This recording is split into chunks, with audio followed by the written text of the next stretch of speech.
sharing, and there are more questions that were paused. Let me just see. Just bear with me to look for the questions that were asked.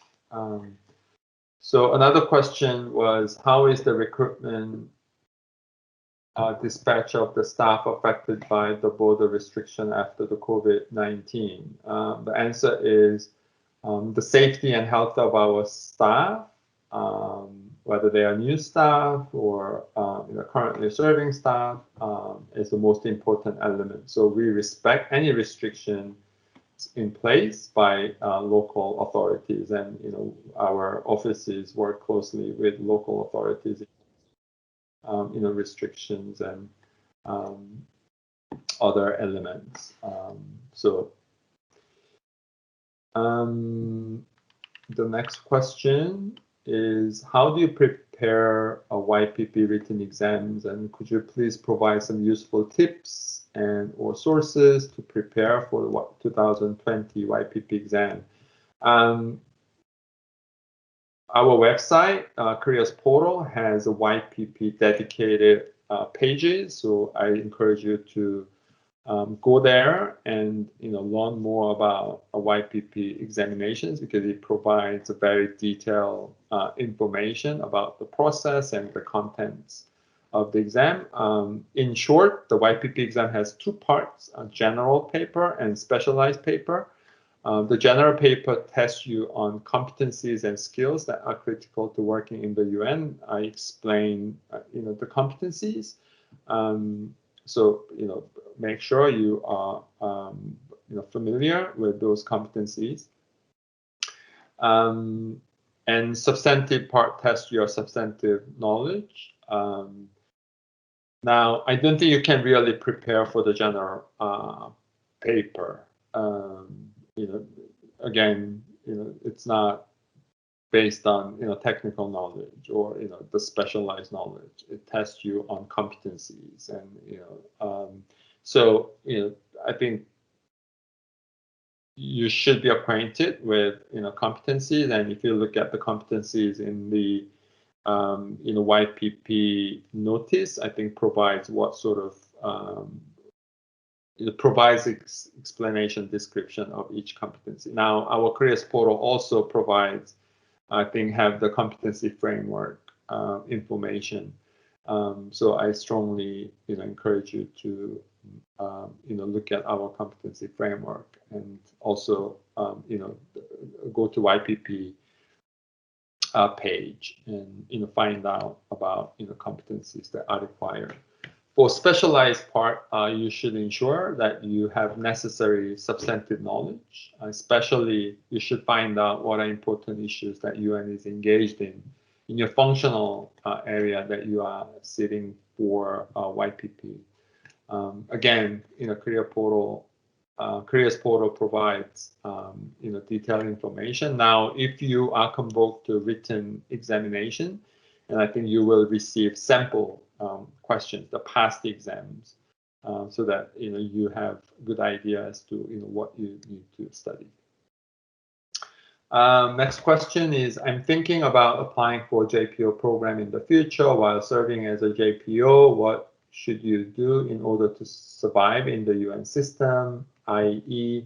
get extension or be employed at the P3 level? My advice would be, once you are hired as a JPO, work hard, do your best, and try to learn as much as you can while working, and also network with different people. I think if you prove your value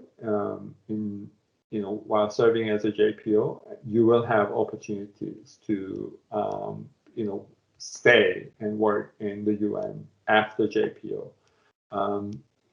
You may not have a regular position right away. You may be offered the temporary assignment, but again, don't try to be too picky.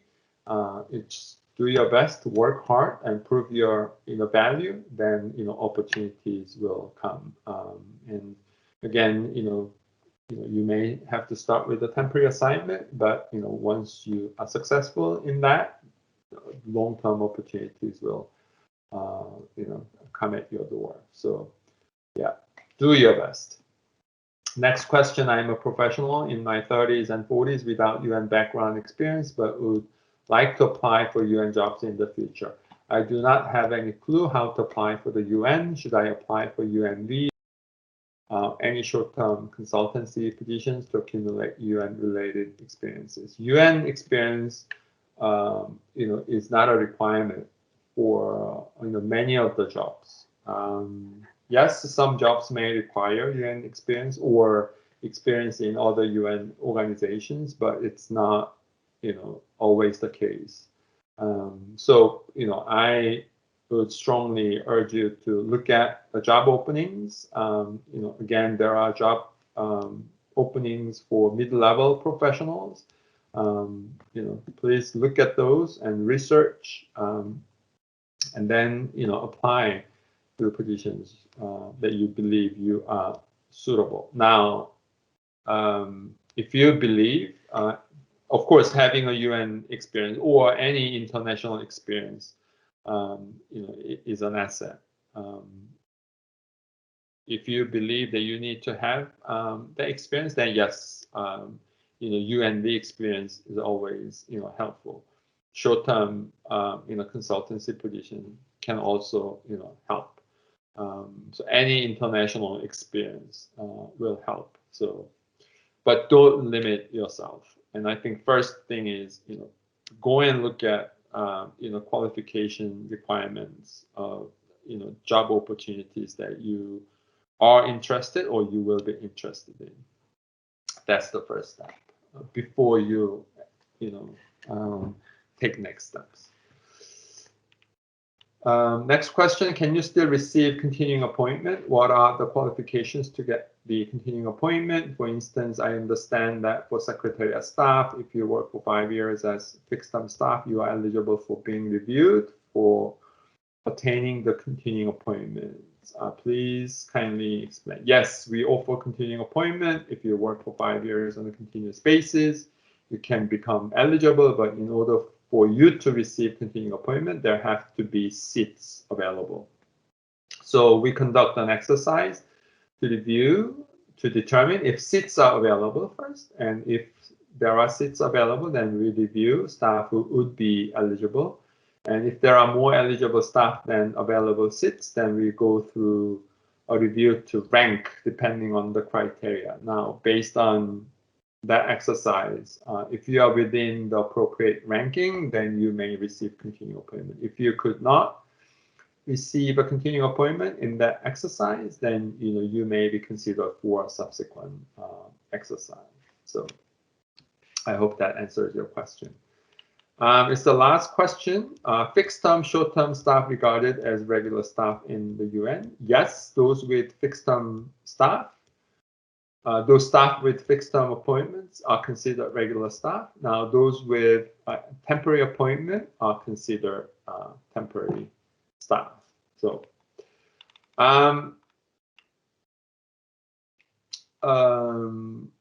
oh yeah, there are other additional questions. Sorry. What soft skills are required to work as an international civil servant?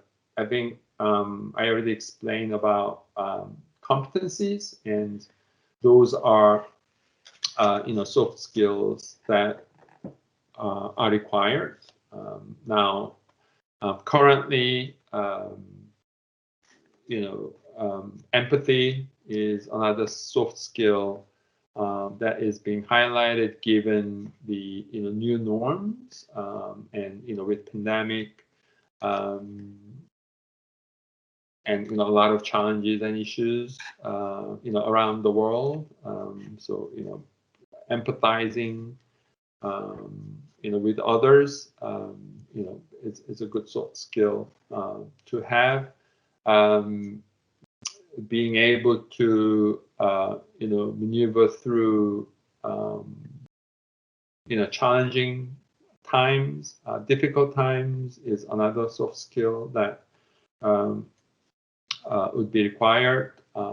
Working with others, having good teamwork is always important soft skill. And creativity, innovation, those are also competencies that we look for. So please acquaint yourself with our competencies, and I think that will be very important. Next question: did you have any hardships and difficulties while working as a UN staff? Any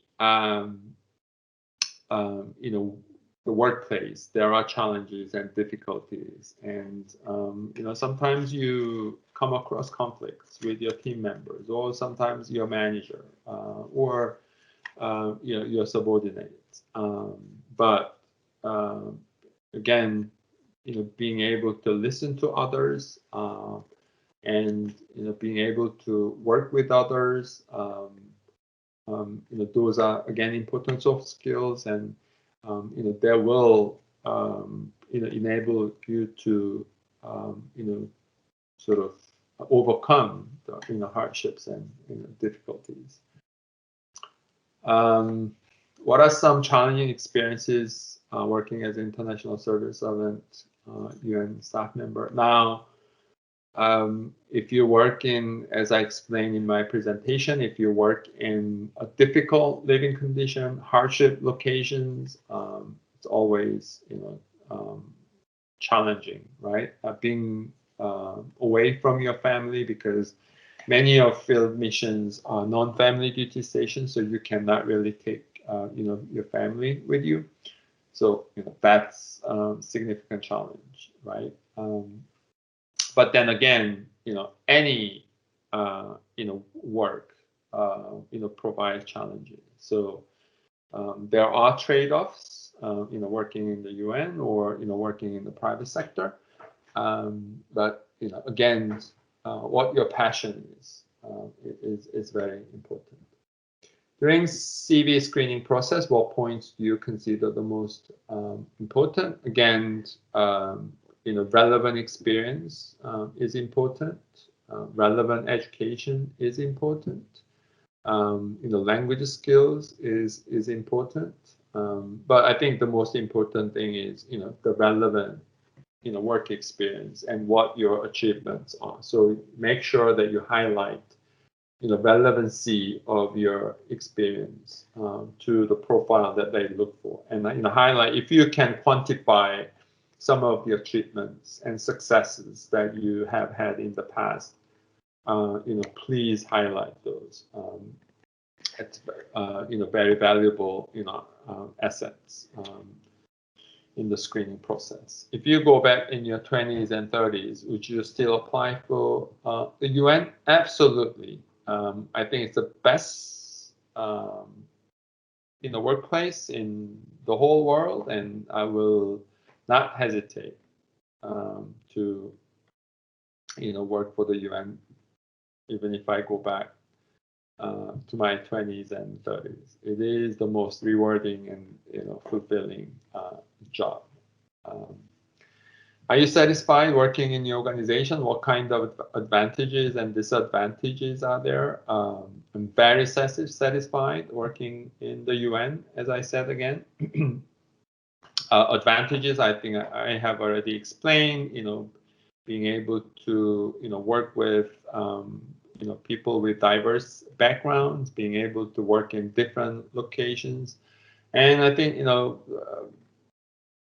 one of the most important is knowing that, what you do actually contributes to peace of the world and, welfare of the humankind. It's the most rewarding aspect. Disadvantages, yes, if you work in different working environments, there are certain learning curve that you have to go through. When I went to Paris, a couple of years ago. Culture is different, the language is different, so it took me some time to get acquainted. But yeah, I was able to overcome those challenges. So when you recruit staff, what qualities make them good candidates? And I think, again, soft skills are important, but what I look for in a candidate is, their passion. Do they really want to work in the UN?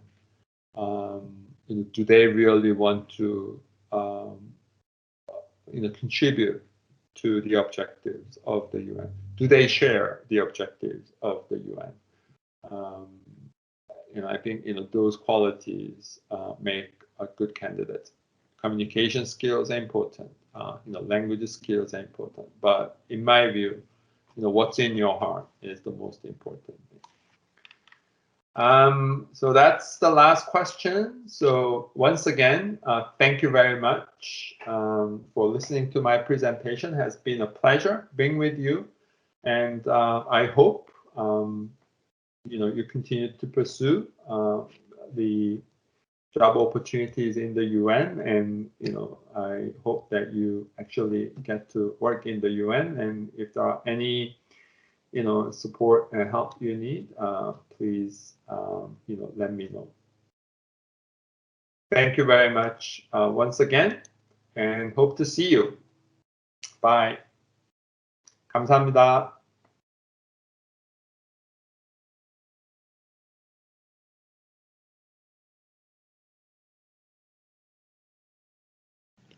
Hello everyone. Here are the frequently asked questions. We will provide you with answers to the questions that are assigned for ESCAP. First question. I am a student who would like to work with ESCAP. What should I do or prepare?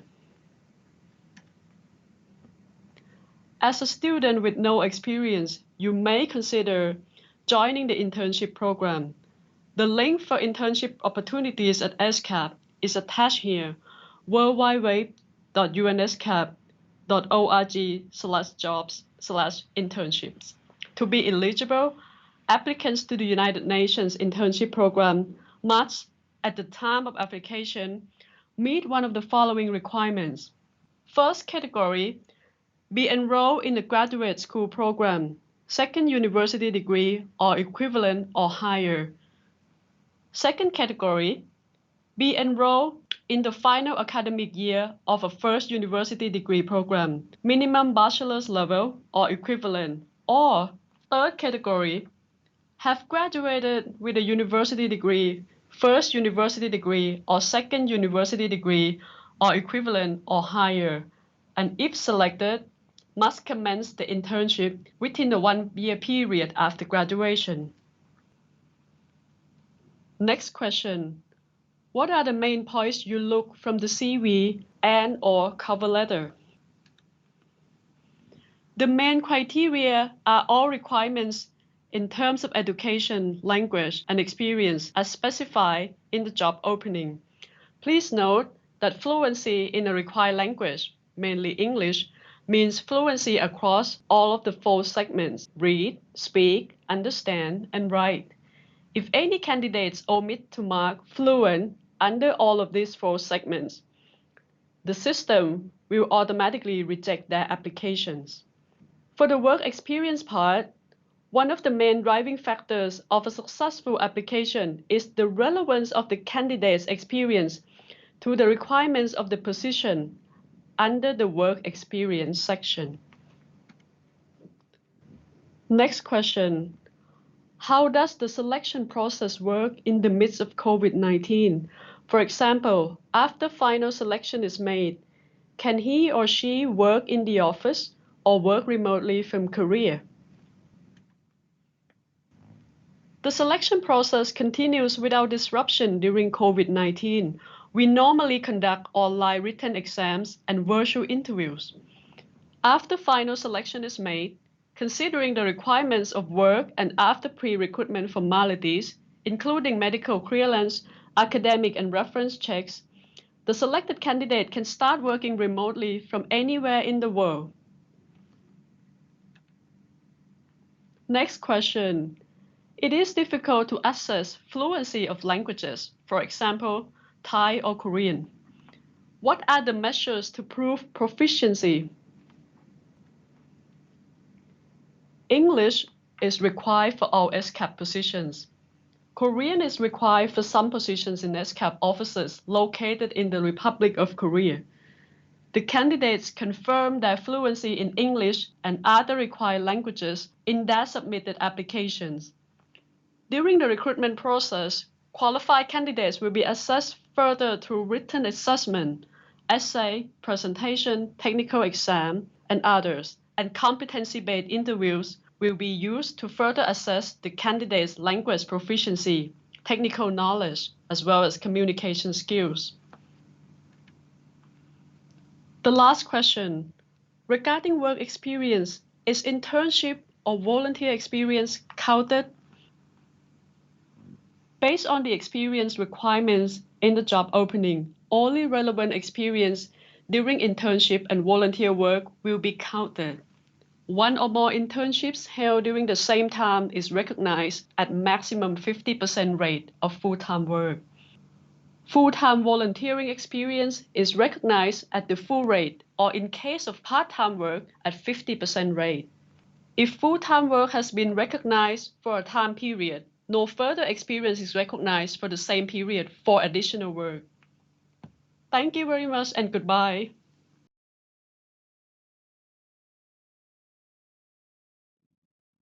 So welcome back to the IAEA Q&A session. My name is Jory Helen. I'm Associate Recruitment Officer, and I'm here with Christine Sim, and I'm the Head of Recruitment, and we're very excited to cover some questions with you that we received. So we will start with the first question. So the question is on applicants and application. So the question is, what is the average ratio of the number of Korean applicants over total applicants? Shuri, would you like to respond to that? Sure, thank you. So the application number by nationalities are not publicly shared.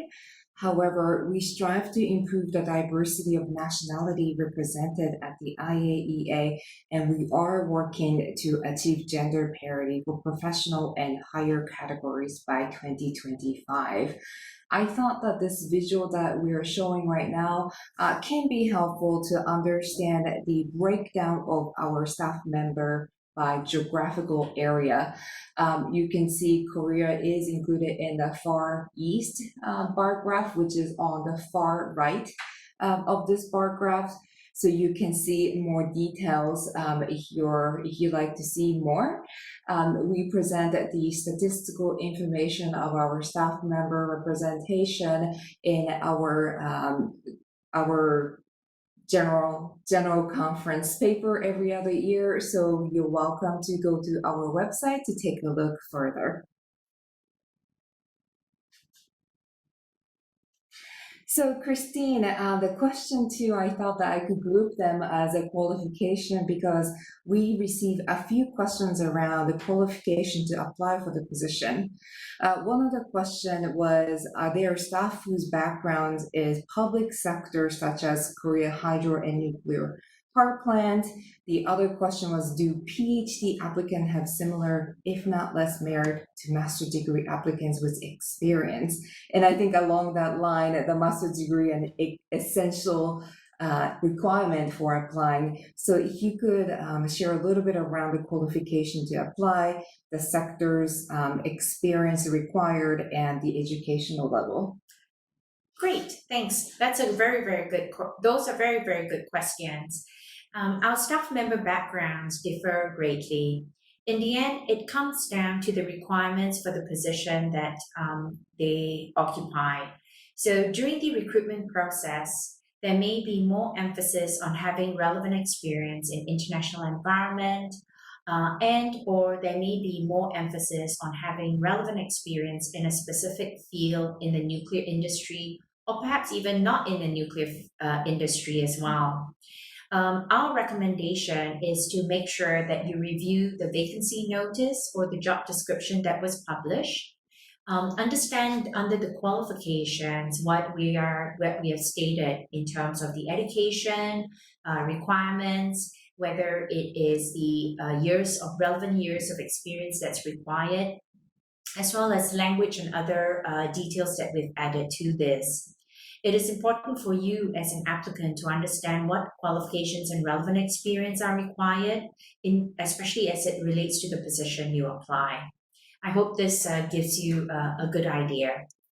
So let us move on to the third question. So Shuri's, we had a number of questions that covers the COVID-19 situation. In this uncertain environment, we had two particular questions. So let me just read these questions to you. Considering COVID-19, home-based jobs would be choice for volunteers. Is there any schedules for this? And the second question that we received is, I wonder if COVID-19 pandemic could influence on employment processes such as quarantine. So perhaps I'll let Shuri respond to these questions, and I may add a couple of things after. Thank you, Christine.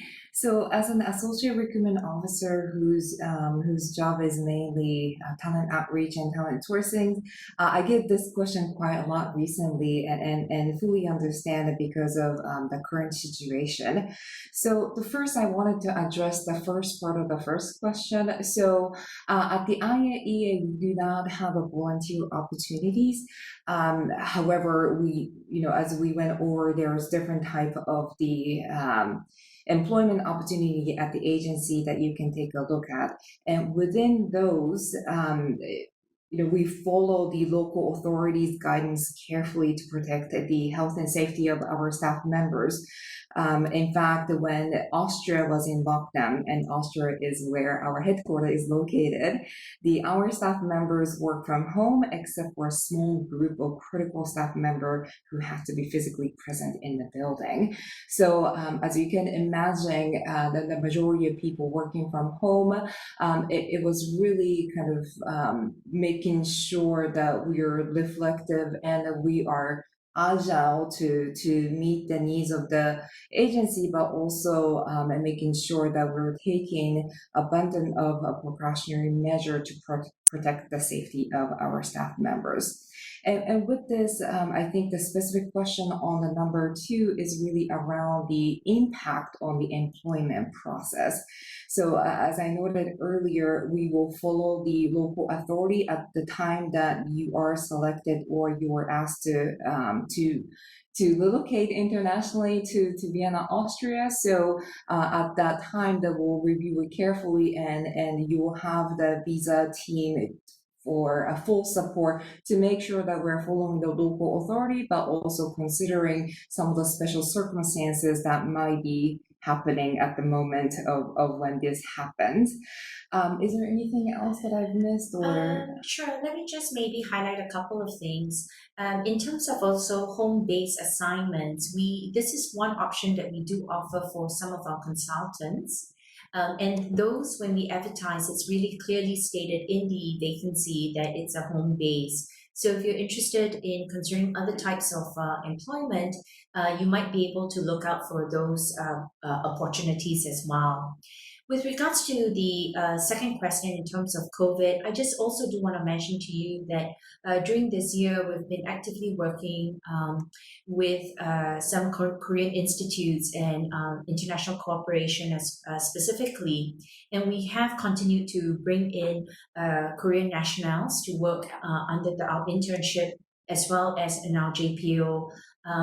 They do sometimes may have to follow a certain quarantine, but in terms of the employment processes, it has not stopped us in any way. We continue to recruit, and we also continue to consider employment of all nationalities. And I hope that that covers the response for these questions.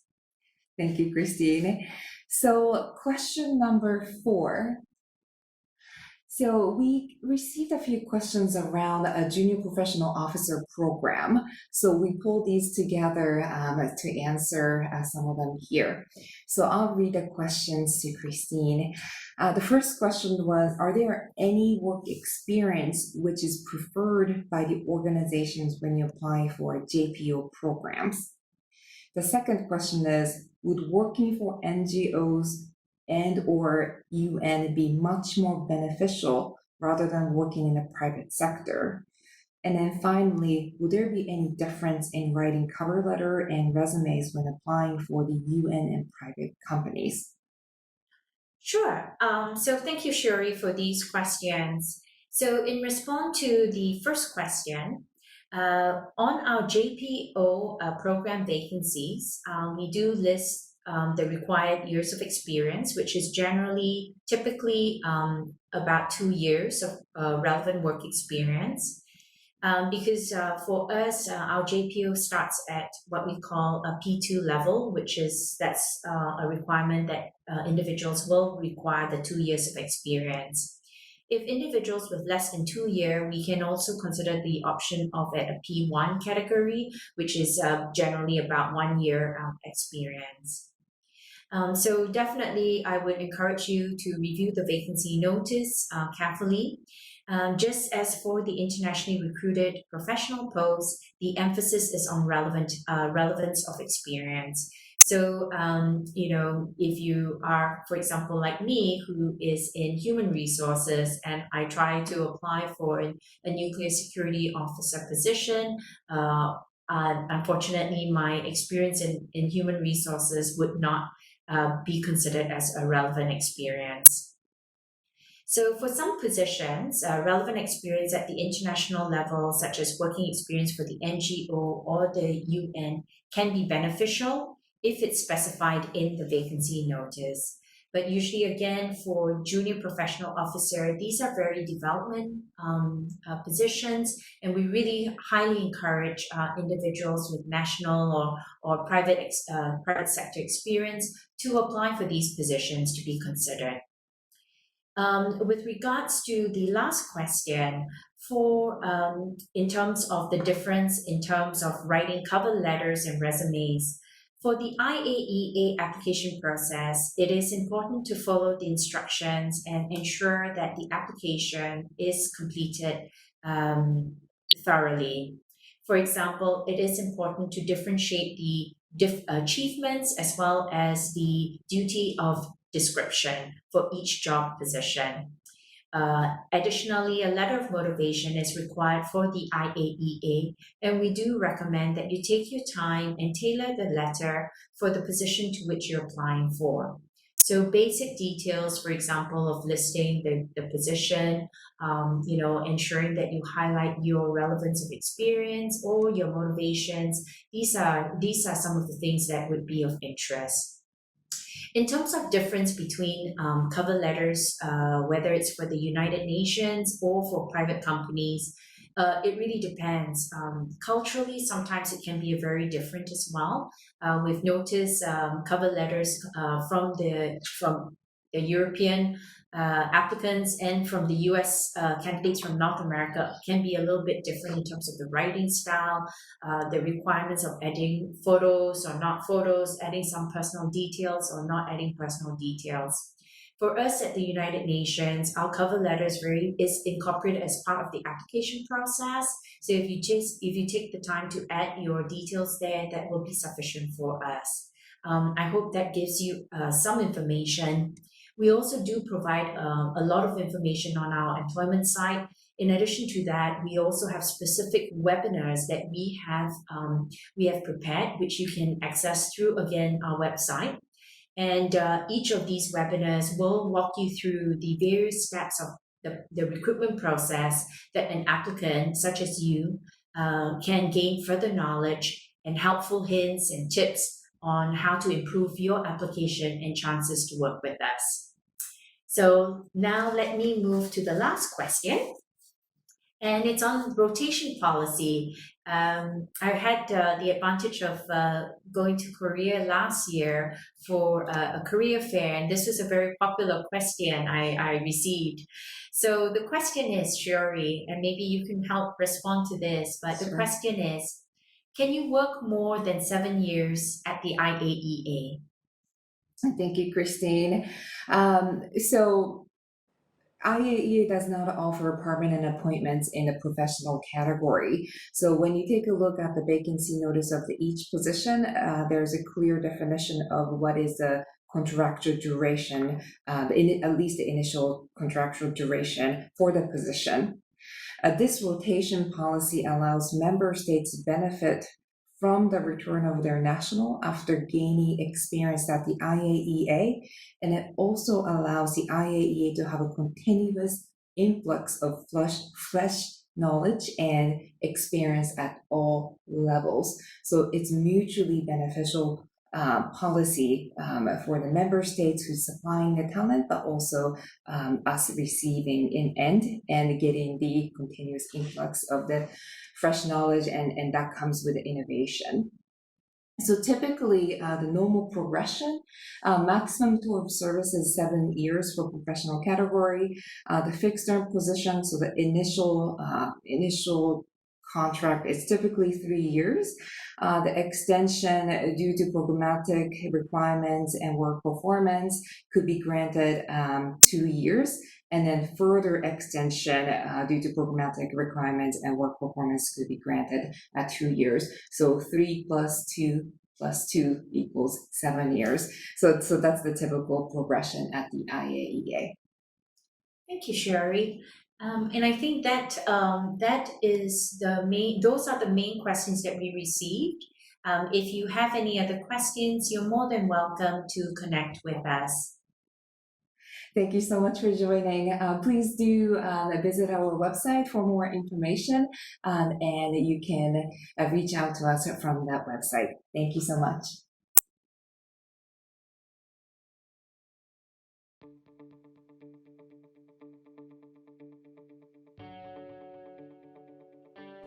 The International Criminal Court has positions in different legal and non-legal areas. All jobs are advertised on the ICC's website and social media. The job announcement contains detailed information about the qualifications, experience, specific skills required for the different position, including education. Candidates with a bachelor degree would need an additional 2 years of relevant working experience in order to qualify. For example, if you apply for a legal position in the prosecutions division of the Office of the Prosecutor, or you want to work with our judges and chambers, a university degree in international criminal law would be more suitable. However, for a legal position in the Human Resources section, a university degree or prior relevant working experience in administrative law, employment law, or labor law would be required. We encourage you to always carefully read all relevant aspects of the job announcement and cater your application accordingly to the specific post you are applying for.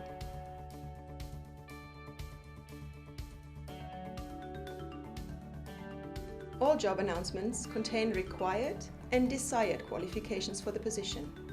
If a certificate in a specific skill, qualification, or profession is required, you must have it in order to be considered eligible for that position. If the certificate is desired, then it's an advantage if you have it. All the required and desired qualifications will be described in the job announcement.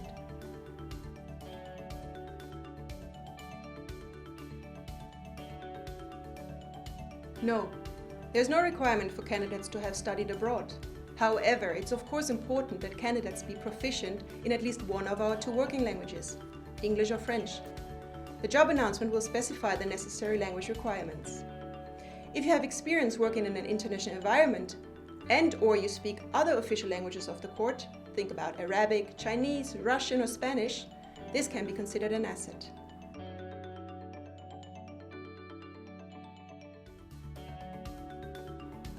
Yes, the International Criminal Court's internship program is open to candidates who have completed or are in the final stages of their university degree. In order to be eligible for an internship, candidates cannot have more than 3 years of relevant working experience. Internship positions are for a period of 3 or 6 months. The qualifications required for internships vary according to the area where the applicant would like to undertake an internship. The court has internship positions open throughout the entire year in different fields, such as international criminal law, international relations, human resources, communication, IT, finance, just to name a few. Internship positions are usually unfunded. Funding may be possible through the Trust Fund for the development of interns and visiting professionals from developing countries. All information about the funding will be mentioned in the job announcement.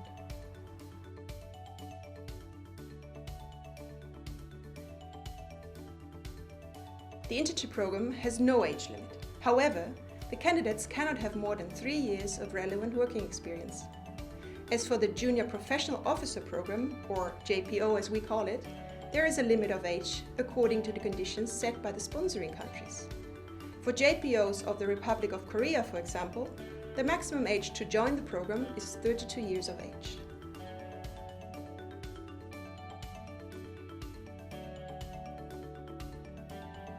Experience in other international organizations or at the United Nations can be considered to be an asset. This depends on the position and will be specifically mentioned in the job announcement.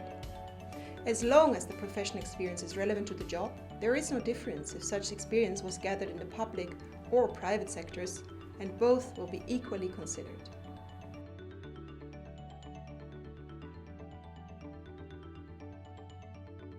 Regarding the cover letters and resumes, the court has an e-recruitment portal. All applications are received through this portal. You will be asked to create a profile listing all your academic and professional qualifications. You will also be asked to list all your language and IT skills. Similar to the private sector, all applicants need to prepare a motivation letter in which they are asked to explain why they applied for that position. We would advise you to strongly cater your motivation to the specific post that you are applying for.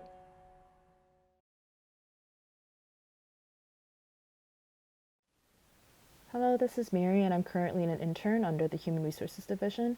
And then following after me, 2 other interns, Katarina and Unsu, will also be presenting. And so from now on, we're just going to answer some questions that we'll receive from the audience. And as we are interning right now, we just kind of wanted to share with you our intern experience. So let's get started. The first question is, what kind of work experience in which industry would be preferred? And so for the work experience in an industry, it differs depending on which division you'd like to work under or what position you would like. And so it's actually helpful to check the job postings and see what specific requirements are required depending on that specific division or position. And so you can check these vacancy posts listed on the site on the slide, job.ifad.org. And at IFAD, mobility is highly valued, and so we're always looking for people who had experiences abroad. So whether that be through volunteer experience or that be through exchange programs, these are very helpful to show that you have experience abroad. And during your studies, it's also important to improve your language skills. So for example, English is essential. You need to know English. And speaking one of the other languages of the UN, for example, Arabic, Chinese, English, French, Russian, or Spanish would also be an asset to you. Question was for an M&E specialist or a project specialist for the agricultural project, what is the requirement? And so again, for either of these positions, the requirements differ depending on the situation. So again, specific requirements depend on the position, and so you should be checking the site and seeing what requirements are needed. And field experience related to agricultural, rural development, and knowledge of policies is often required for these positions. And so a degree in rural development, agriculture, economics, rural finance, development policy, or other job-related fields would also be beneficial to you. And again, you need to have excellent written and verbal communication skills in English, and it'd also be desirable if you had a working knowledge of another official language. And if you want to be a regional specialist, the language of that region is also most likely required. And if you look at the chart on the slide, you can see the minimum years of relevant experience that's required. So if you want to be at a P2 level, then you need 2 years of minimum experience. Hello everyone, my name is Katerina. I'm currently an intern in HRD at IFAD, and I'm going to answer a question about the situation with COVID-19, so whether we offer remote internship programs, and then I'm going to tell you shortly about my experience at IFAD. So the answer to the first question is yes, we do offer internship programs. So yeah, despite the operational difficulties related to COVID-19 pandemic, since March we have mostly implemented internships into the working modalities. So I have started during the national lockdown in Italy, and I'm going to finish my internship at home. And of course, the experience is different. There is part of the experience actually that is taken away. So going to the office every day, living the life of the office. But this does not mean that you will not learn or enjoy the experience. I'm really happy about this internship. I was exposed to an environment that helped me to grow professionally, and I met lots of inspiring people from different backgrounds.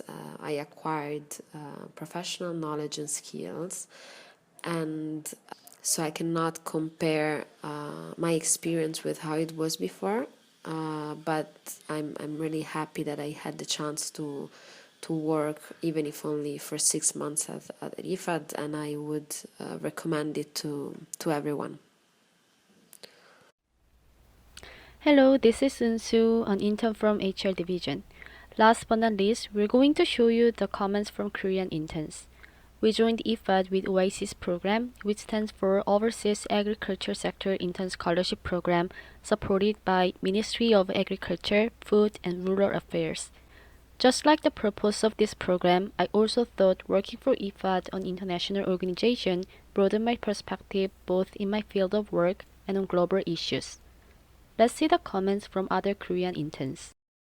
From Travel and Visa section in Administrative Service Division mentioned she could learn professional knowledge on customer-oriented services with various ongoing projects. Miri from Human Resources Division also said she could learn about different aspects of IFAD's mission, recruitment process, and the operation of international organization. As the internship in IFAD is based on global platform, the communication with colleagues and the learning from various tasks provide a great opportunity to develop leadership. This is the end of our presentation. If you are interested, please find more information from our website. Thank you so much.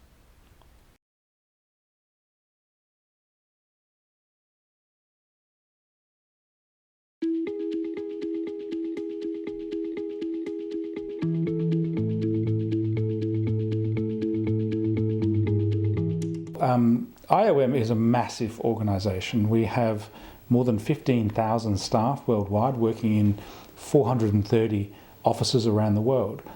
And clearly, therefore, there are a number of different entry points into IOM.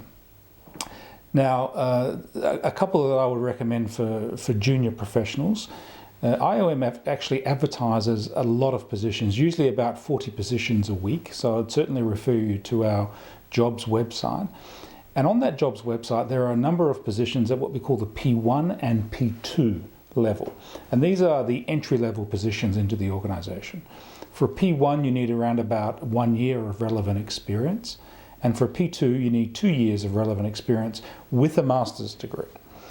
The master's degree is not mandatory. However, if you don't have one, you do need an additional 2 years of experience above the 1 year and above the 2 year.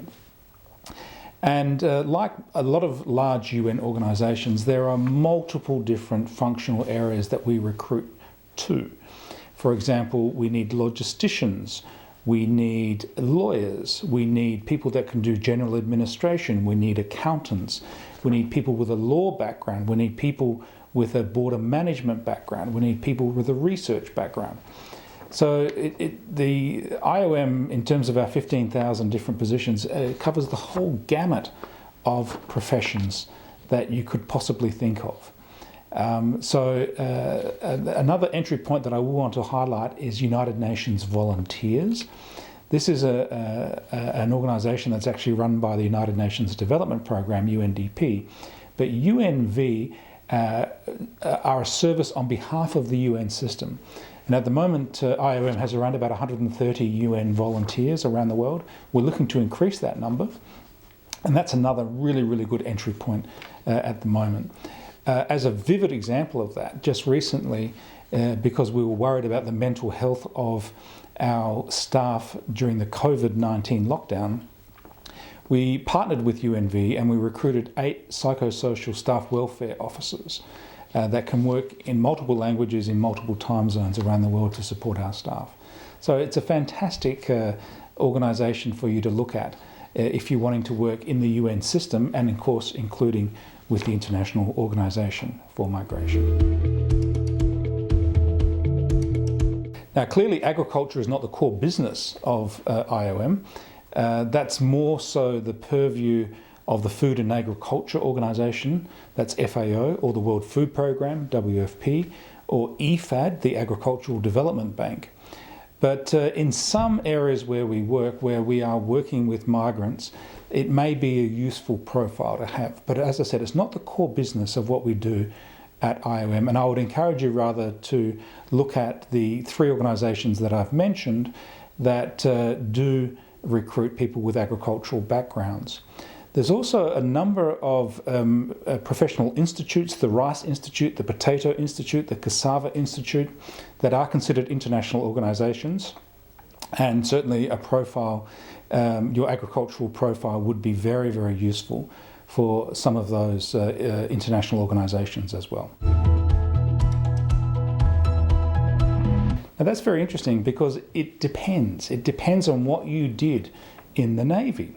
Now certainly as an officer in the Navy, what we understand from that is that you would have, by definition, certain leadership skills because you would have gone through a lot of training, you would have managed junior staff in the Navy, etc. So we can assume that you have had a degree of responsibility probably beyond your age. But it also depends on what you did in the Navy. If you were somebody that was dealing with tactics or political scanning or something like that, that could be very interesting for us. Communications could be very interesting for us. So it depends on what you did. I often got this question when I was in another country and somebody said, I had to do 4 years of compulsory military service. What will that be told against me? And I said, what did you do in your military service? And they said, well, I ran air operations. And they were interested in working in peacekeeping. And that was an incredibly relevant skill set to have that was very transferable into peacekeeping at the time. Now, one thing that we're very interested in are cartographers at the moment in IOM. There's a lot of demographics and mapping that are associated with the movement of people. So certainly if that's your profile, then that would be very interesting for us. But certainly we do look at military service as a bit of an asset, and I would certainly encourage anybody with military service in their profile to apply. And I know that's going to be relevant for a lot of Koreans who have to do compulsory military service. Now at IOM we have a large program called our Global Health Assessment Program. We have 1,200 medical personnel working in that program worldwide. And certainly having a medical degree or being a doctor is a pretty important part of that profile, and that would be that would definitely be an entry point that would be of great interest to IOM in our health assessment program. So I would certainly encourage you to apply. We also are looking for psychiatrists. We're also looking for nurses, as the pandemic has shown us, there is a need for great agility with our medical personnel. We've had to move away from health assessments and into health testing very, very quickly. And I think hopefully if the pandemic starts getting a little less severe going into 21 and 22, our health assessment programs are going to be picking up very, very quickly again, because there's going to be a massive backlog of migrants that are going to want to move who haven't been able to move because of the current lockdown situations. So we're very interested in people with medical profiles, and I think if you're a doctor, whether you're Korean or not, we're going to be interested in that profile. When considering whether I'm satisfied working at the International Organization for Migration or not, clearly the answer is yes. IOM as an organization is a fascinating organization. It's been growing exponentially for the last decade and a half. It has the youngest workforce in the United Nations. It has a beautiful mandate looking after migrants and assisting orderly and safe migration. And it's a mandate that touches every country in the world. Every country is either a destination country, a transit country, or an exit country, or all three, as the case may be. Now, there are a number of advantages and disadvantages, of course, of working as an international civil servant. The clear advantages that I see is that you get to work with an amazing group of international colleagues. I'm one of these sorts of people that draws energy from working in a multicultural environment. And I just think about my own team in human resources. I've got people from all over the world, different countries in Africa, Europe, Australia, New Zealand. And I think it's one of the best parts about working for the United Nations. You also get to work on global issues. Now, there's a lot of discussion about whether or not the UN is losing its relevancy. I disagree. I think the UN is more relevant now than when it was formed 75 years ago. It is the only organization in the globe that can tackle the mega problems of our generation: climate change, migration, population, etc. But there are, of course, a couple of downsides. One is that by choosing to be an international civil servant, by definition, you're choosing to be away from your home country and your loved ones. And clearly there's a sacrifice there. You miss important things like weddings and funerals and birthdays, etc. You also, to some extent, get a little bit detached from your home country. And that's why it's very important that you go home regularly and touch base with family and reconnect with your networks. But by and large, I think the advantages far outweigh the disadvantages. And I can honestly say this, that every morning when I get up to go to work, I still feel utterly privileged to work for the International Organization for Migration and to work for the United Nations and to work for humanity. Thank you.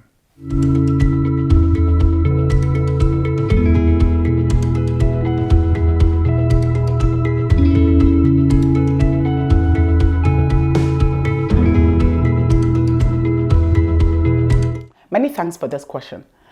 For the benefit of others, we have already shared a fact sheet with you all on the IOM JPO program. I'm proud to inform you that IOM has a high retention rate of its JPOs across its global offices. In order to be retained by any organization, you need to be highly agile, dynamic, and have a positive attitude. You need to define where you are and where you want to be. Ascertain whether you have the necessary tools and resources to reach your objective. 1. Open up your options. Don't be too rigid when working in the UN.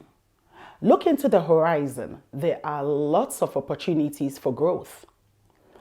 Apply for positions and learn to take risks. Also, learn and develop yourself.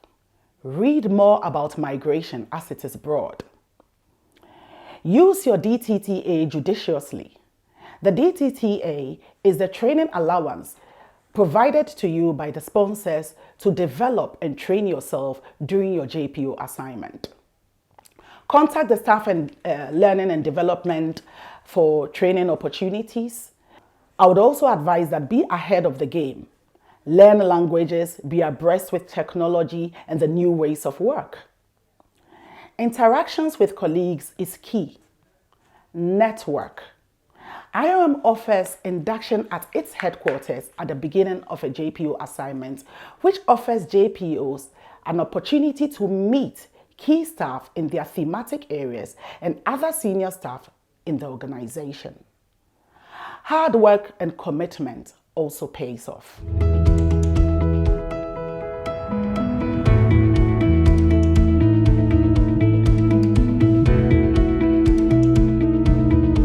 say value proposition, what you can bring to the job, your key achievements and results, experience in the specified area in the terms of reference, your skill sets as in technical, language, IT, and what experience you have with relevant organizations.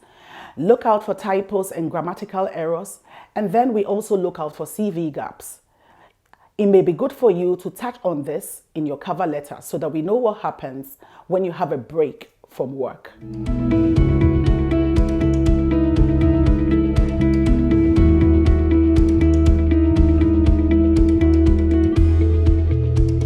IOM is one of the organizations constituting half of the UN system that pays its interns. We have two types of internship placements at IOM. We have those who are paid by the organization, where a little stipend is given to them for their placement. In these cases, the organization advertises these positions on its recruitment platform to give an equal level platform for all applicants.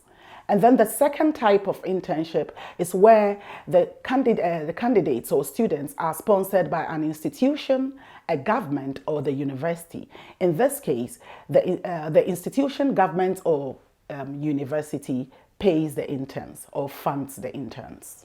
In order to address issues of low income and increase diversity at IOM, the organization established the Diversity Internships Program in the latter part of 2017. The program targets graduates from the non-OECD DAC countries. Candidates are subject to a written test and interviews, and selection is based on merit. The organization pays for the stipend and travel-related fees for the assignments. IOM has retained some interns in various offices globally. It's interesting for you to know that internship experience is counted during IOM recruitments. I encourage you to read the internship fact sheet already distributed to you all for more information. Thank you.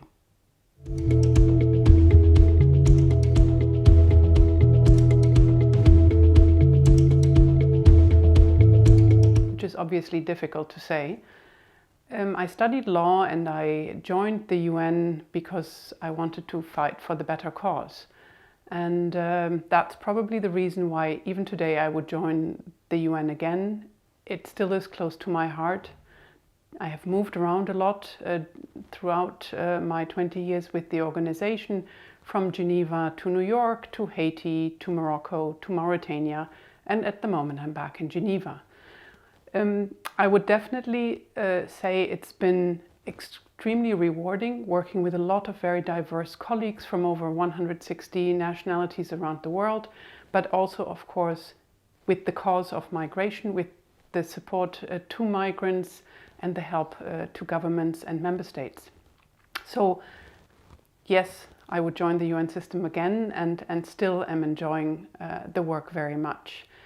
The one challenge I would see today, looking at the fact that we're at the end of October 2020 and in the middle of COVID, for newcomers is certainly the onboarding, not being familiar with the organization, maybe even being new to the workforce overall because just coming out of university.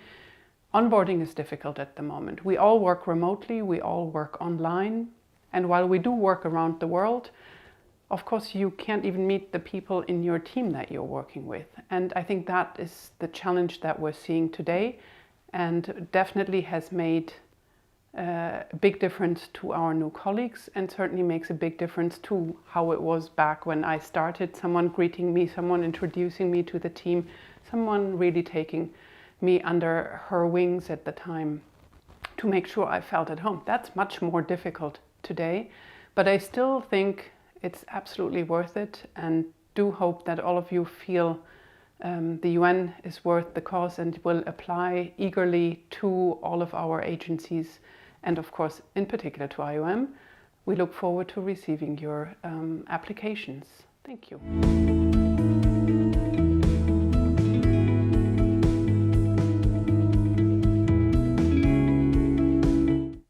Having joined recently more than 1 year, but being civil servant in another international organizations.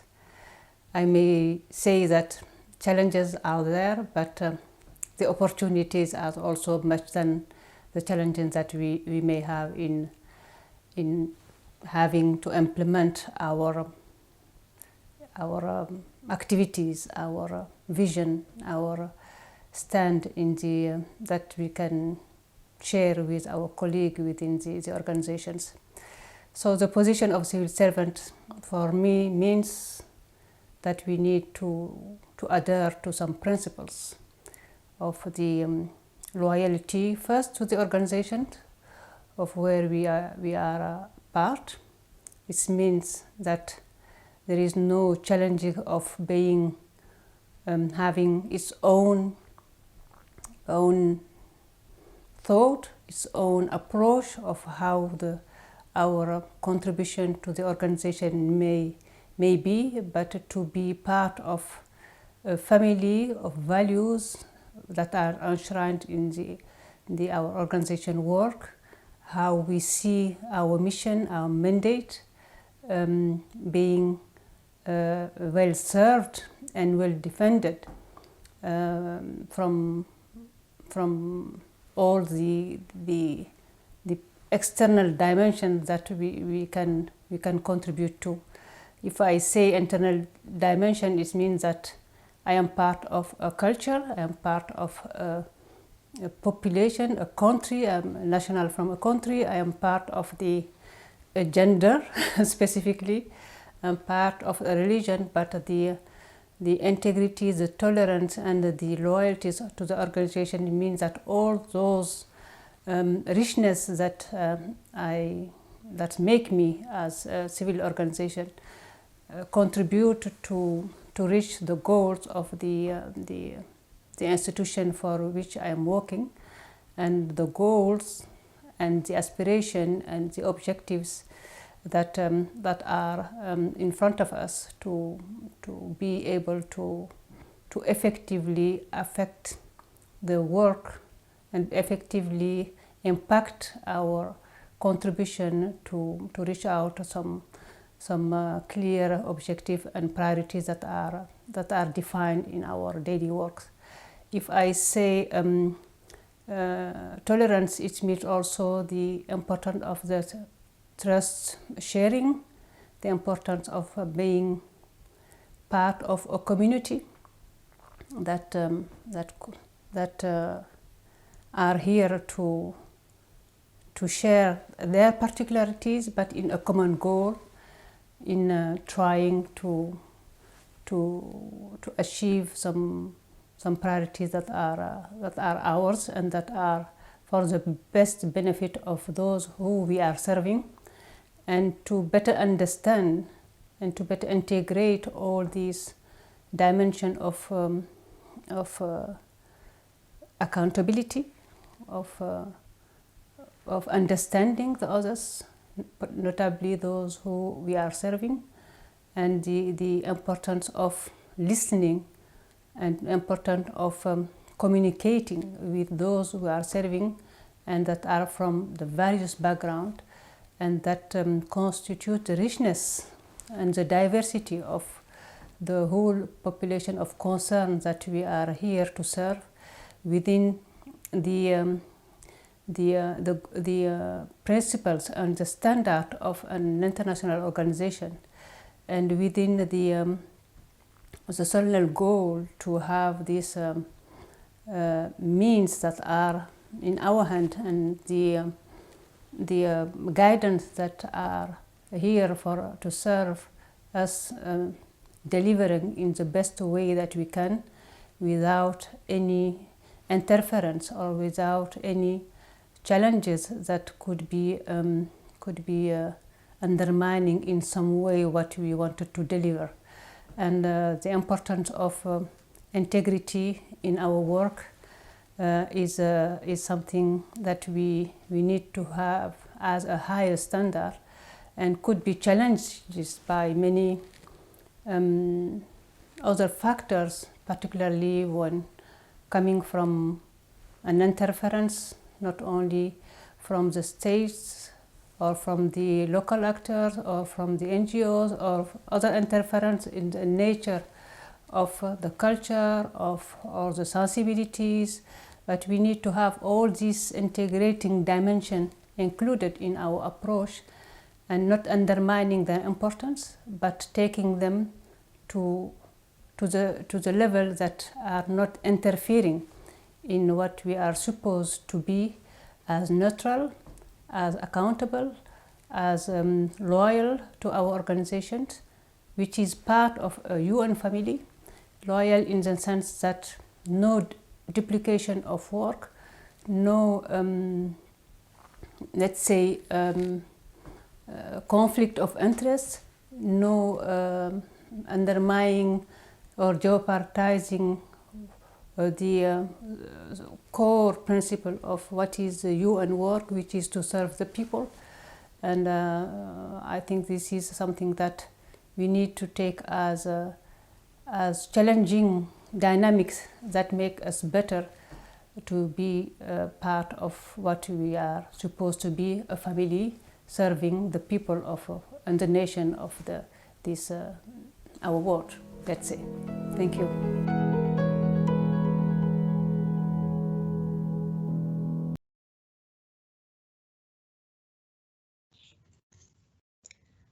Hello everybody, I'm Rossella Salvia. I am the Human Resources Partnerships Coordinator of UNESCO, and I'm very pleased to be here with you, thanks to the Ministry of Foreign Affairs of Korea, to answer a few questions that were addressed especially to UNESCO to get to know better and to have more information about how to applying, how to have a career, and what UNESCO is doing. So we have structured the questioning with a certain logic, starting with the type of experience and the type of application that we want to see in UNESCO. So the very first question is, do you think having a master's degree or specific major is fundamental in order to work in UNESCO and of course also in the UN? Now, UNESCO is the specialized agency of the United Nations system for education, natural and social sciences, culture and communications. So to have a major, and I would say a master and sometimes even a PhD in these domains is very important and is probably compulsory, at least a master level, to apply in any of these positions. At the same time, UNESCO as the other organization, we also have human resources, finance, legal, security, audit. So majors in these areas, which we call central services, are also very important. So there are actually huge opportunities for people with this type of majors, then necessarily from people that are studying education, natural science, culture, or communication. This is in general terms in order to be, fitting for positions. So the second question is, what career track should be taken after graduating university? And at the same time, another question was if the working experience is necessary when recruited, and what kind of experience do we prepare? So career track now, I don't know the age of the person who applied, if the person had already a career track.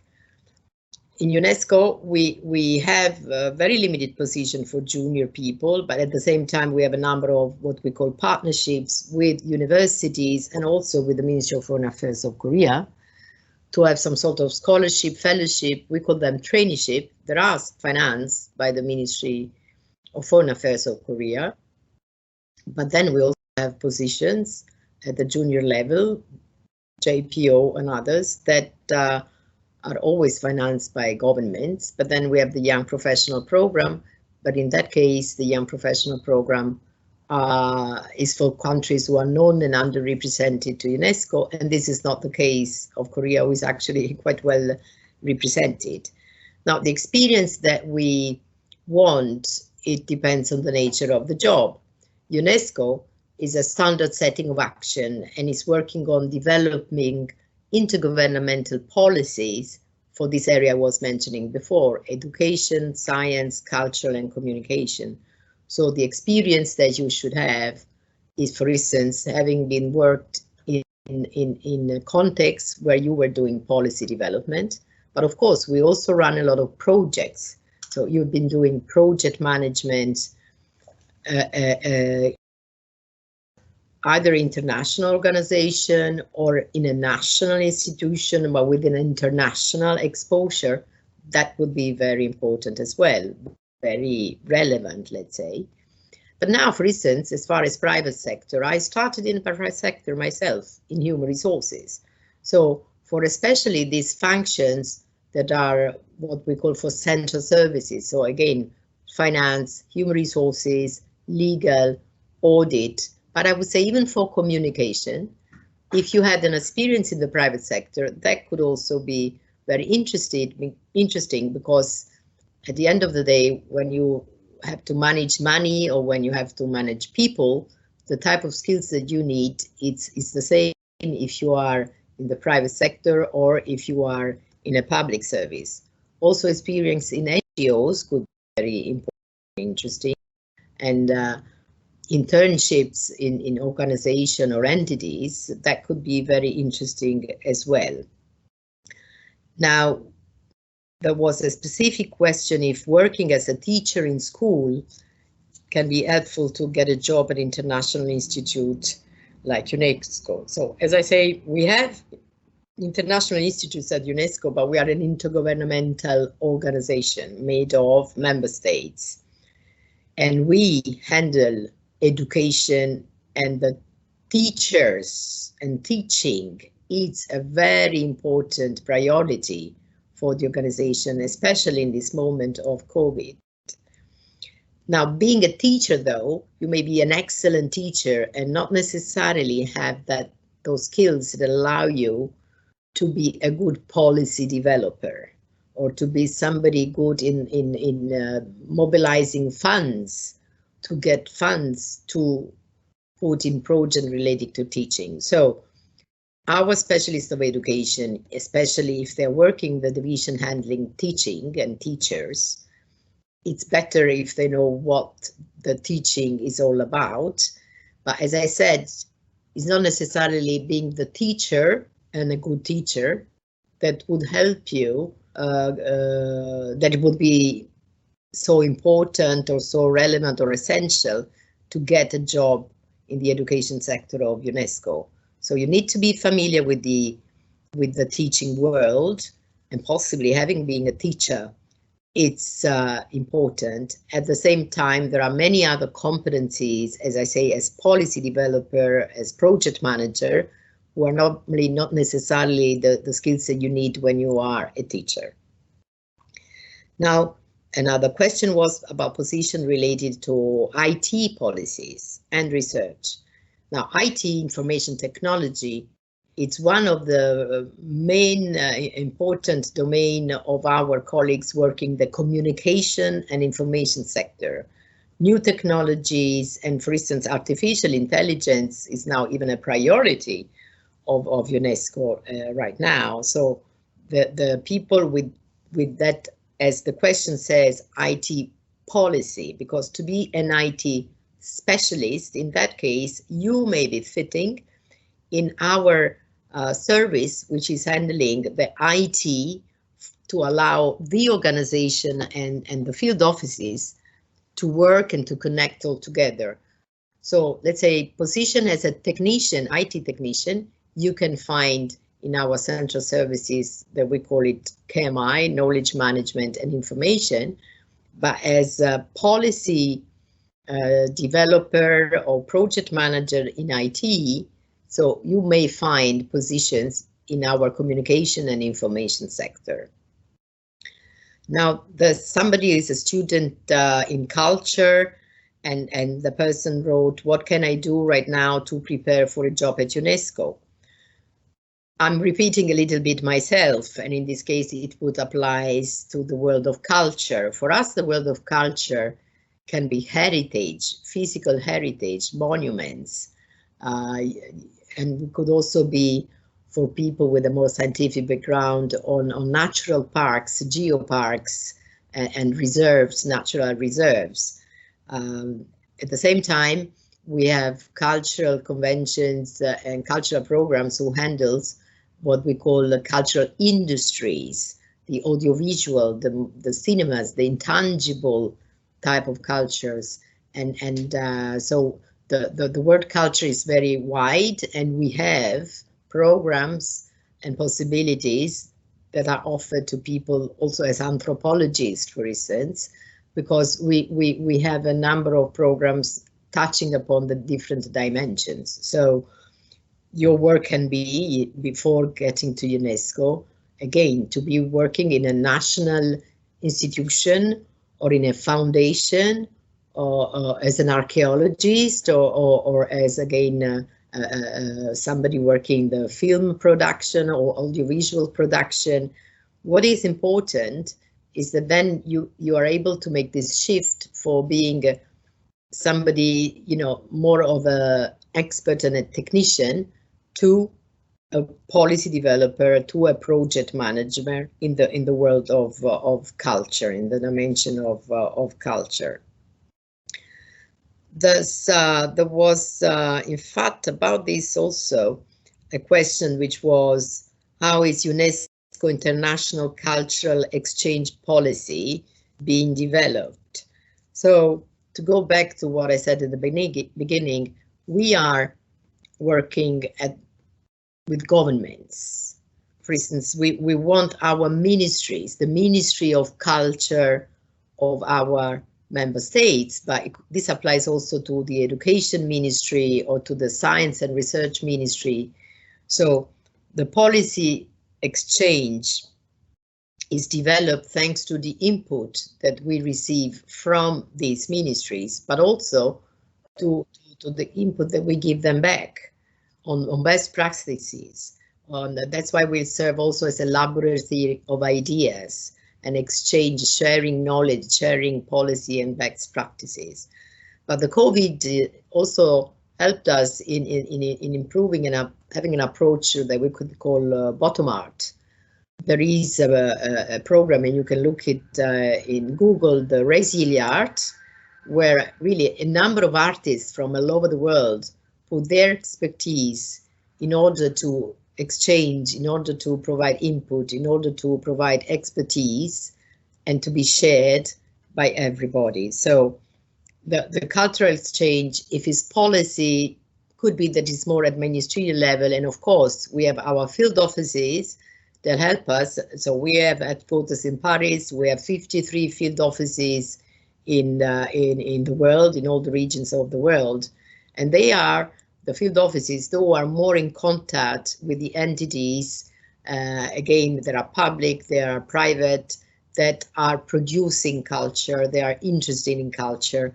We have youth networks, we have programs that we call creative cities. So we have a number of instruments and entities that help us developing policy and sharing policy in culture. But I would say these same mechanisms are then to be applied for the sciences, for the environmental, for climate change, or for education. There was a very specific question on if VTA contract, which means assignments that are of a given period of time. We now call it, so the VTA per se do not exist, but we have project assignments. And the project assignments are there when there are funds that arrive from an external entity, and they are put there to make a project on climate change, to give an example, or a girls' education, or a cultural heritage. So we create a project assignment. The project assignment would be advertised in our webpage of UNESCO, and this is how you can apply. And then maybe in another, once that project is accomplished, you will then decide, and if there are possibility for you to apply to another position, to stay longer, or to move to another project or to another entities. let's see another question. Would there be any difference in writing the cover letter and resume when you apply for the UN and, on the other hand, the private companies?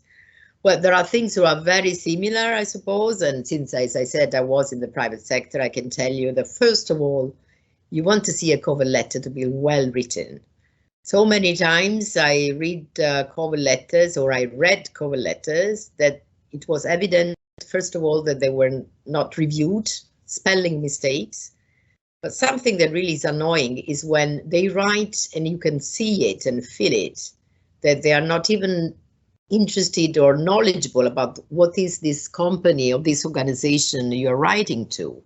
So first of all, when you write a cover letter, be sure that you're really interested and motivated to apply for that position in that organization or in that private company. So I'm sure that all of us, we really look for a solid motivation, a genuine motivation, and not just you're trying to get a job, whatever it is. I know this is sometimes true, but you have to really make it true. You have to be honest in your motivation when you write it. So the motivation has to be, the letter should be very correct and reviewed, and maybe you want to share it even with friends or somebody who will have to be clear in what you wrote. And don't make it too long. Maybe 3 paragraphs would be more than enough, 1 page. So your motivation letter should be in 1 page.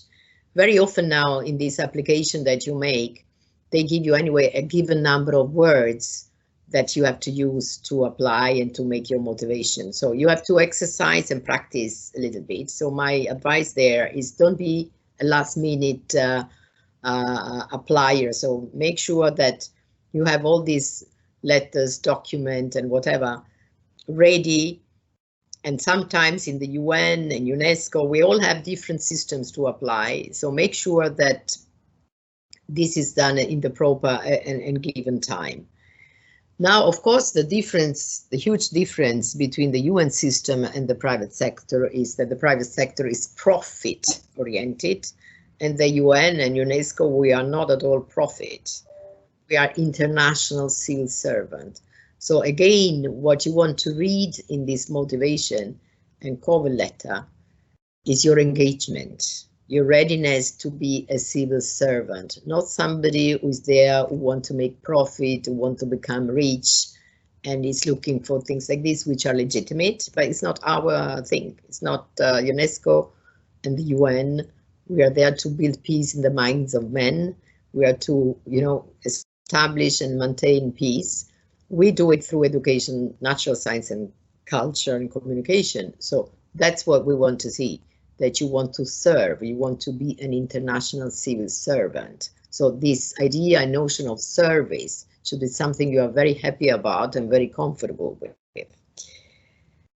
Now, there's another question again, is more about engineering and can somebody who majored in engineering apply in UNESCO? Engineering is like IT. We have, in this case, the natural science sector, which also covers engineering. And engineering is considered somebody who has studied engineering could be part of what we call the basic sciences. And again, it's somebody who would be in engineering, but not somebody who's been building, houses and things. It's somebody who would be able to make it a policy, to be able to be a capacity builder policies for developing countries. So we do have engineers at UNESCO. We will be looking for engineers, but then these engineers shouldn't be technicians, should be policymaker. So that's for one. And again, in our knowledge management and IT service, we have sound engineers. So in that case, yes, we need technicians. We need people who are good in this sound system. We organize, well, we used to organize. Right now with COVID, our meetings are very limited, and yet with all these platforms that we are using. We have one called Teams, Microsoft Teams, Zoom, and many others. We need these colleagues to help us communicate, to ensure that our 193 member states, when Director General Ms. Azoulay is holding a meeting to inform what's going on in UNESCO during these times, these things works very well and the sound is working well. So this type of profiles can also be very useful in this context. Of course, there are not so many positions about it, but you have to look systematically and see if there could be vacancies in that respect.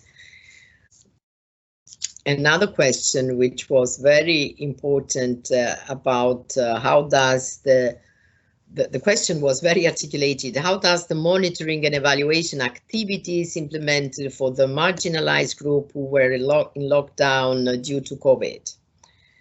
So we really now here have to spend a few words about these COVID times because it's been affecting so much. I mean, 90% of the student populations, millions and millions of students at any age who have been out of school or out of university or out of, children, kindergartens and all that. So UNESCO is really moving very quickly to get to address these really largest disruptions in the education system worldwide. And to do that, of course, the marginalized groups being the girls, being the people in the least developed countries, or being people with an handicap or people like this, they've been targeted as those who have to be addressed. So in that sense, they have created, the education sector has created a global education coalition, bringing together private sector, the other United Nations, the World Bank, a number of partners, of stakeholders, all interested in helping UNESCO addressing what is really our prerogative here, that we could build a big database to really monitor the situation of all these students not being to school and see the situation, how it's going, and how to advise ministries to address the situation. So the 3 flagship programs that were created is about empowering teachers. So for a regular teacher to become a teacher online is not so easy. So what are the methodologies and the techniques to do that? How supporting girls, because girls have been really the first group that been marginalized, in the sense that the group that possibly will not even be able to make it to go back to school are being targeted, because we want them absolutely to go back to school.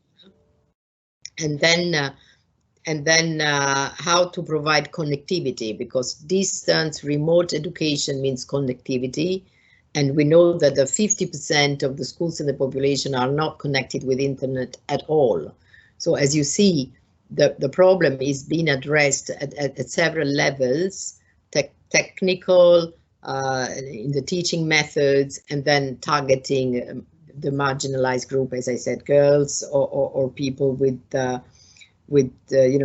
let's say physical issues or others. So this is something that really UNESCO, I must say, I'm very proud that our colleagues of education in particular were able to get on board and address the situation together with the other stakeholders I mentioned it before.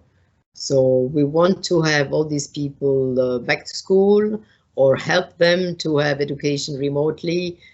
And of course, our target, as I say, it's also Africa, because Africa is one of the priorities of UNESCO, including a large number of least developed countries, even if I know that even in Asia, we have such cases, and these are being addressed as well by the organization.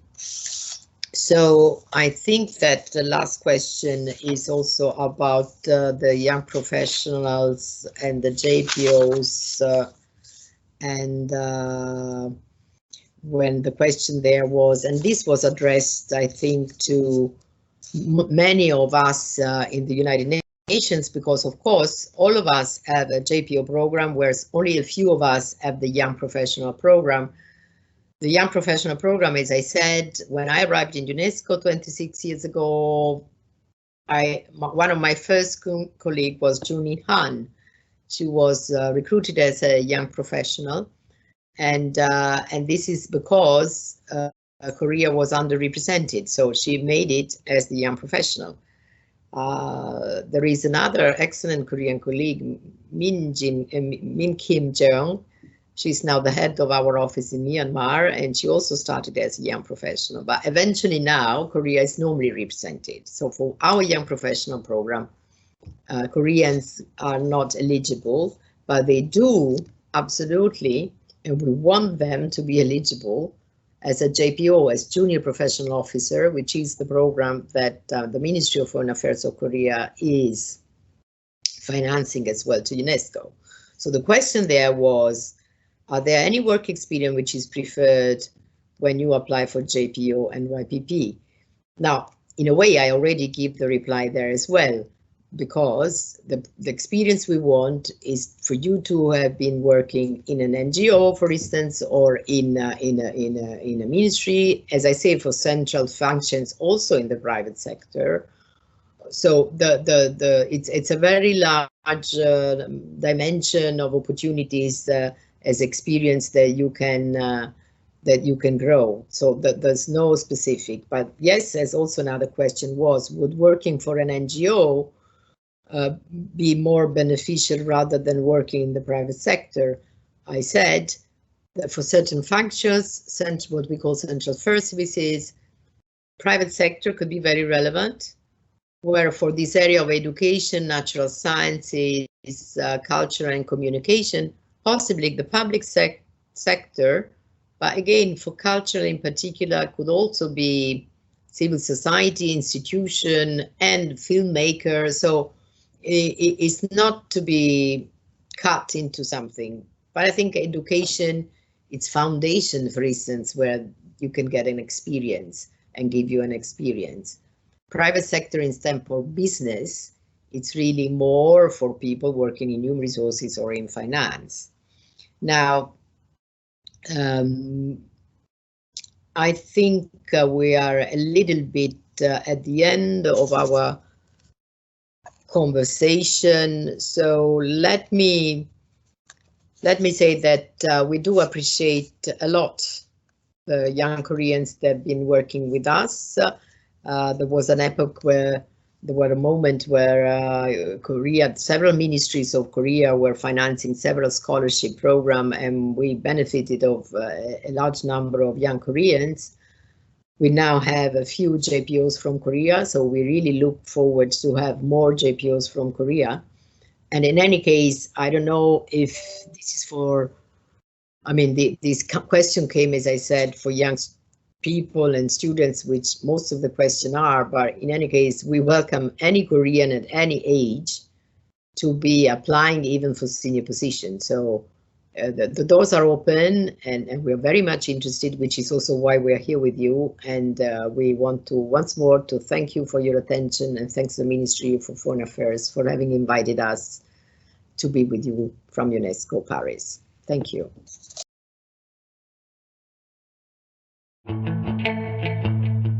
Hi, thank you so much again for your questions, and I'm going to try my best to respond to it. But more importantly, please visit our website, unhcr.org careers, where more information is available. The first question is from somebody who is a Korean lawyer with many experience in refugee cases. Okay, he or she wants to know how to prepare for a job in UNHCR. Like I said in my presentation, one of our core mandates of UNHCR is in protection. And for protection, a pre-qualification is legal. And I'm glad to see that this individual is a lawyer and has worked in many refugee cases. So please visit our website and apply for our protection pool, okay, which is a very specific functional pool where we are looking for people with this kind of experience. And there you actually can put in all your experiences working in the different, what you call, refugee cases. And we look forward to your application. Or apply for actual vacancies, which currently is being advertised on our website. Our September compendium has started, and there is also going to be an addendum which you can apply for. The next question is, I want to know the minimum educational requirement and majors to work in UNHCR. Now, the minimum educational requirement is a bachelor's. Okay, we do not take anything below than that, and therefore, we start recruiting from a bachelor's above, bachelor's or master's or PhD. Now, in terms of majors, it's very difficult for me to say what are the actual majors, because as I said in my presentation, we recruit in a wide field of professions. We recruit HR people, we recruit IT, we recruit communication, we recruit program, we recruit engineers, even we recruit architects. So therefore, the best place to see what kind of majors are important is the job description itself. So this is available on UNHCR.org careers, where you actually can see the type of majors they are looking for. The next question is, would military career be an advantage to be selected in UNHCR? Now, I would say yes, because a military career provides that individual a breadth of expertise. Because in the military there are different professions. There are IT, there are emergencies, there are logistics. They do supply, and therefore if you are in the military and you did any one of these key areas, these are the areas which we are looking for, as well as for what we call field security advisors. We also employ what we call security personnel who looks after our staff and our equipment, and therefore that is also another area which a military officer can apply for. The next question is, what drives you devoted your life to UNHCR? Very interesting question, ladies and gentlemen, and I don't know where to start, okay? But I can say what drives me is the mandate. If I turn on the TV every day, I see the different situations in the world. There is a war somewhere, there's a flood somewhere, there is a typhoon somewhere, or there is internal civil war going on in different countries. And there you see the refugees, the people. I don't want to call them refugees, but individuals, humanity, going through a lot of hardship. And that drives me to work for UNHCR. I'm very passionate about the work I do. I started off many years ago in an international organization, more a financial sector, and then I went to IOM, where it was more dealing with migration, and then I joined UNHCR. But throughout all my last 25 years of working experience, working for people of concern, working for humanity, was always my passion, and I found it in UNHCR, and that drives me. That drives me every day to come to work, because I know, although I'm in HR, I'm actually contributing to the mandate of UNHCR itself. What is the most requiring degree or major? It's very difficult for me to answer that, but roughly if you look at the population of workforce within UNHCR, a big chunk of those individuals who work for us are working in the field of protection. And therefore, I would say more legal background, but at the same time, we are moving towards more, under the global compact, we are going towards more resilience and solution, and therefore we are now looking for people with expertise in developmental areas. We are looking for people in economist background. We are looking for people who can be educational specialists, health specialists. So therefore, again, I would say, we are in a variety of fields, and therefore we don't have one particular area. We do a lot of program. When we say a program manager can be an expertise in one of these areas itself. So therefore, all these areas are actually very important for UNHCR. The next question is, to join the internship program, do I have to have a graduate school? UNHCR as one of those many organizations which is unique in a sense because we start hiring people from a bachelor's degree, and therefore we also offer internship for individuals who are doing their bachelor's. That means after your 2 years in college, when you're doing your 3rd year in college, you actually can apply for internship. Not many organizations have it, but UNHCR is one of those who have it because we want to encourage people, young people to get into the humanitarian sector. And therefore, for us, a 3rd year college student actually can apply for an internship.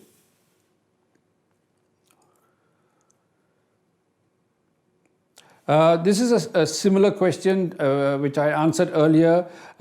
This is from someone who is a Navy officer, okay? And therefore the person is asking what kind of qualification is preferred. And so I referred to my answer earlier. If you are a Navy officer, but your core expertise as a Navy officer was in supply or logistics or engineering or any other areas, and then this is an experience which is very valued in UNHCR. Can you be employed to your agency without having a master's or PhD? Of course, like I said earlier, we recruit from a bachelor's level, and many people who join the organization start at a bachelor's level. But what is important for UNHCR is the experience.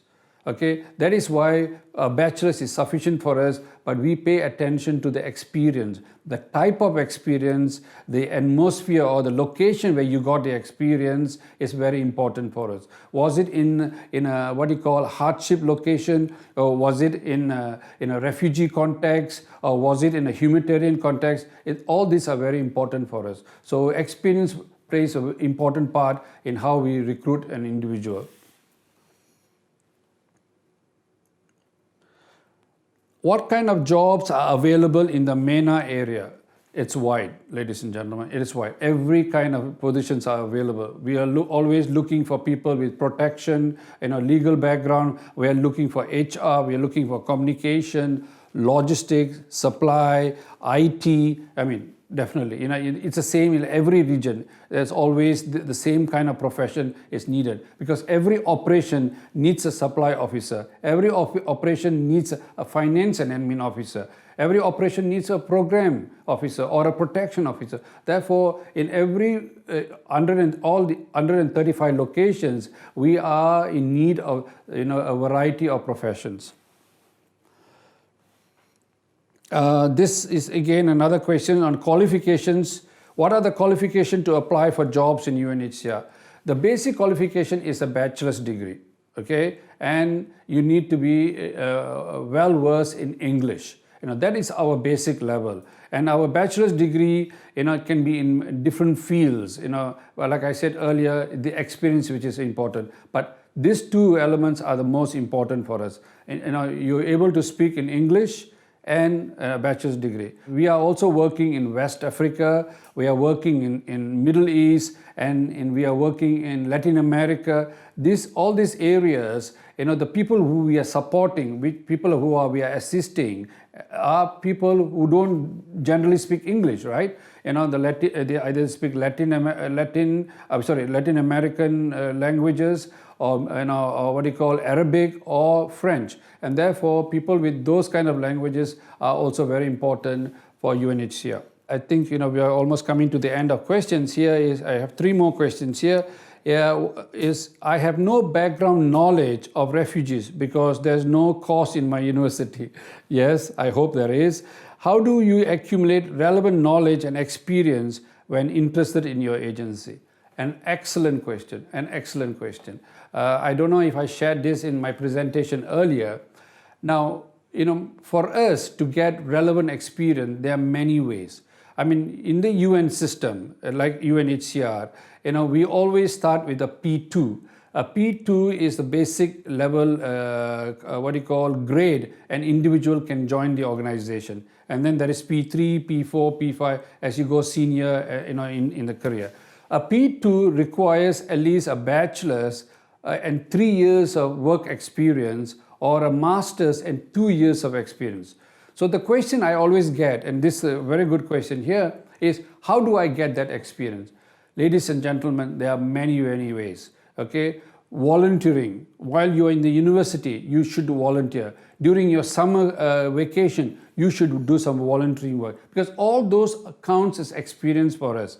Or once you finish your degree, there are many international, what you call non-governmental organizations or national governmental organization within your country which supports, what you call all these different causes, like, in orphanage or working with children, or working in a, what you call a disaster zone, or volunteering to go and work in different disaster zone, like Save the Children, okay, Relief Aid. There are many of those agencies out there where actually they want young people with very little experience to come and join them. And that's a very good opportunity to have those kind of relevant experience. Or even in your local community, volunteering for, within your local community at a orphanage, for instance, or an old folks home.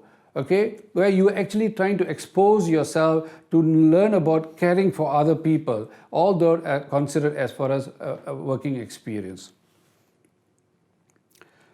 Next is, I'm preparing for this year YPP program exam. Could you give me any advice regarding the application? Unfortunately, UNHCR doesn't participate in the YPP program, and therefore I'm not able to tell you exactly how the YPP program works, because we have what we call our own entry-level humanitarian program, but it has been stopped for the last 2 years because we have created this talent pool. As I said in my presentation, the talent pool is to gather new young people at all levels and seasoned, experienced people to join our organization. But I'm sure the kind of application they are looking for is the same as when you're applying for a P3 job or a P4 job or a P5 job, which is, you need to be explicit, you need to highlight your achievements, your critical competencies, and therefore, your key job responsibility. What did you do, okay, and what was the value you provided? I have rostered in the UNHCR system, but I did not get any temporary vacancies since 2018.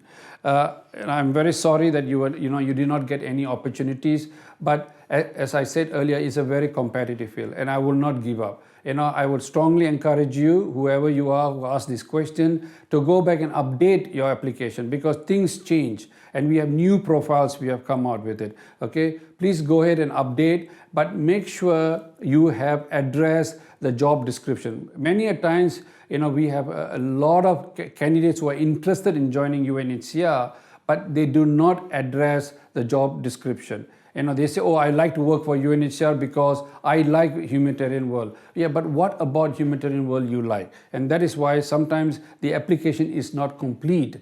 And in my presentation, I gave you some tips on how to write a proper job application.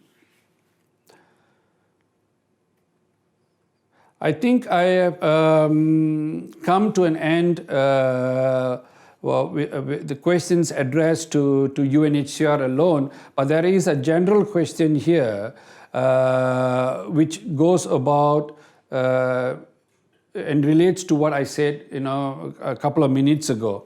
And this is a question about, is there any particular work experience which is preferred by organizations? Would working for NGOs or UN be more beneficial than working in the private sector? I would say no, because I started in the private sector.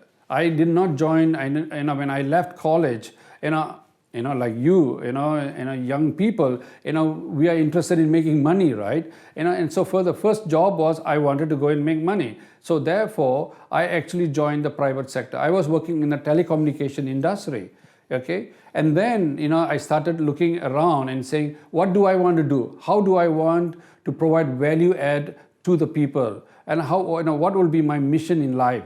And that's how I got into, the international sector itself. So private sector experience is important because not every field you can have what you call UN experience. If you want to, we are looking for people like accountants, and accountants are, the people in the private sector are the best, one of the best ones. So we actually accept private sector experience at a different level. At a junior level, maybe not, but at a senior level, this experience actually counts. Finally, thank you so much, again for your questions, are very interesting questions. But like I said earlier, look at our website. Please do not hesitate. We have an email address there. If you have any questions, you can address us. But more importantly, review the information in our system, and I'm sure many of those questions you have will be answered. Thank you, and all the best.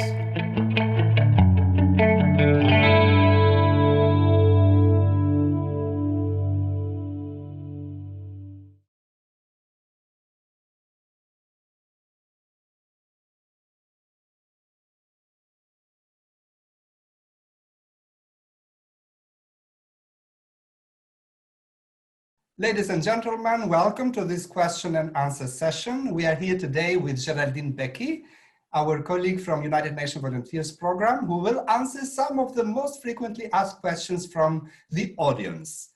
And without further ado, I give you, Geraldine, the first question, which is, can a university student apply for a youth opportunity while still in the last semester of the university? Thank you very much, Manu, for this very interesting question. Actually, we distinguish between university volunteers and youth volunteers. And the reason is precisely that volunteers who are not graduated yet, they may seek an opportunity among the university volunteer assignments. However, should you see an assignment published and you know that, for example, in 2 weeks you're going to graduate, in that case, and you are quite sure that you will graduate within 2 weeks, 3 weeks, 1 month, in a very short time frame, you can apply as a youth volunteer. However, you have to bear into consideration that the volunteers that are youth are required between 0 and 2 years of experience. So it will depend also on who are the other candidates. So should you be a volunteer who just starts to look into assignments and you are still undergraduate, look first of all at the requirements in the description of the assignment, see if there is a requirement for a bachelor, if there is a requirement, as most often, for a master, and take into consideration when you're going to graduate. This is very important, I think, when you are applying, to keep this perspective, when you will be finishing your studies. Another important detail is that for Korean university volunteers, there is a specific opportunity sponsored by KOICA, by which a privileged channel of becoming a university volunteer is offered, because KOICA sponsors specifically assignments for university volunteers for the United Nations volunteers. So if this is something that you're interested in, I will say stay tuned, look at KOICA's website, look at our United Nations Volunteers website to identify when these opportunities are published. It's about once a year. Great, thank you very much. So we have another interesting question, which is about candidates who only speak French. Is there a place at the UN Volunteers Program for people who only speak French, no English? This is a very interesting question, because many people may not feel comfortable, for example, with the English language, but they may have another language in which they are absolutely at ease and they know it very well. And this might be a language of the United Nations, an official language like French or Spanish, Arabic, Chinese, Russian.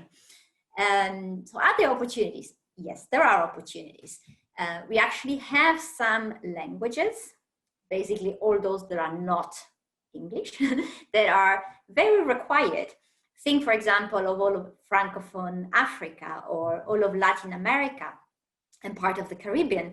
So those languages are required. However, it has to be said frankly, English is a very important language, is the language that is spoken by all of the communications that are received from the headquarters or the official communications are in English mostly. The internal ones, the official ones are in all of the 6 languages. However, you will have a comparative advantage if you have English and your second language. Fantastic. This is a good news. It seems that some of the audience is majoring in agriculture, because the next question is about it. So do those who have an agriculture major, are they required in the UN Volunteers Program? Are there opportunities for those who have graduated in agriculture? That's again a very good question, because all of us have different experiences, different skills, different abilities, different masters. And indeed, let's speak about agriculture first, but what I'm saying for agriculture is actually applies to any other case. So the United Nations volunteers serve with all of the United Nations agencies. And as Manuel said before in our previous session, we support the United Nations in the needs that they have. And that means, for example, that in agriculture, we have had in the past volunteers with a focus on agriculture who serve, for example, for WFP, the World Food Programme, for FAO, for IFAD, and for a number of other agencies. Now, this doesn't mean that we always have positions open in these profiles, because the needs differ from one country to the other, from one agency to the other, from one moment to the other. For example, before the COVID-19 emergency, we had medical profiles and health personnel that was recruited as UN volunteers. But obviously, with the emergency, with the pandemic, these profiles are more required. This we could have not known 2 years ago. So this is exactly the same also for agricultural profiles, but also for any other profile. We really are subject to the need that the agencies have, and therefore then request to us to please look for volunteers with those specific profiles. Thank you very much, Geraldine. We now understand better the supply and demand part of the UN Volunteers Program and how the demand may change during the time. The COVID example that you gave was the perfect example, actually, and I hope that we have fully answered the question on the candidates who major in agriculture. We now come slowly to the last question from the audience, which is about the chances that UN volunteers get after they finish their volunteering assignment. So what are the chances? Can we say that the UN volunteers assignment prepares someone for a career within the UN? Can we say that? This is a very subtle question, because obviously this question can only be answered when we look at the entire picture. And what is the entire picture? United Nations volunteers are people who want to volunteer. They want to contribute to the sustainable development goals in developing countries and have that drive. Obviously, it's also a limited experience in the sense that at maximum you can volunteer for 4 years. So what happens after? To understand a bit better, we have conducted a survey at the beginning of 2020 to understand the career trajectories of former volunteers. We couldn't do this for all of our volunteers. We have over 1,000 a year, it's too much. So we have taken those volunteers that are actually funded by a specific government. This is less than 10%, so it's not much. However, the numbers are quite big. We have about 600 volunteers that are funded by different governments every year. Among others, also the government of Korea and KOICA, etc. And what have we seen? We've seen actually that as of February of this year, 29% of the people that have been volunteering between 2009 and 2019 are still employed in some sort of form within the United Nations. What does this mean? This means that despite there is no automatic transition to a career within the UN from a volunteer assignment, there are good chances that you have acquired that international experience. You know better the United Nations system. You have specialized maybe in one of the tasks of that agencies in which you have been serving, and you become more applicable for new assignments or new contracts with the United Nations. There are a variety of contracts, obviously, but it's just to say that almost 30% continues to work as of today of all of that number of people. And also maybe something that is, again, very interesting is that we also looked specifically at the Korean UN volunteers.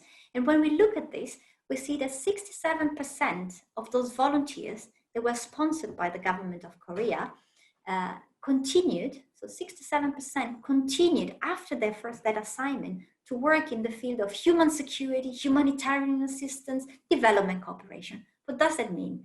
That also means not only that the people that were selected had a strong internal motivation in working in those fields, but through that experience, they continued to develop into that specialization that is human security, humanitarian assistance, or international cooperation.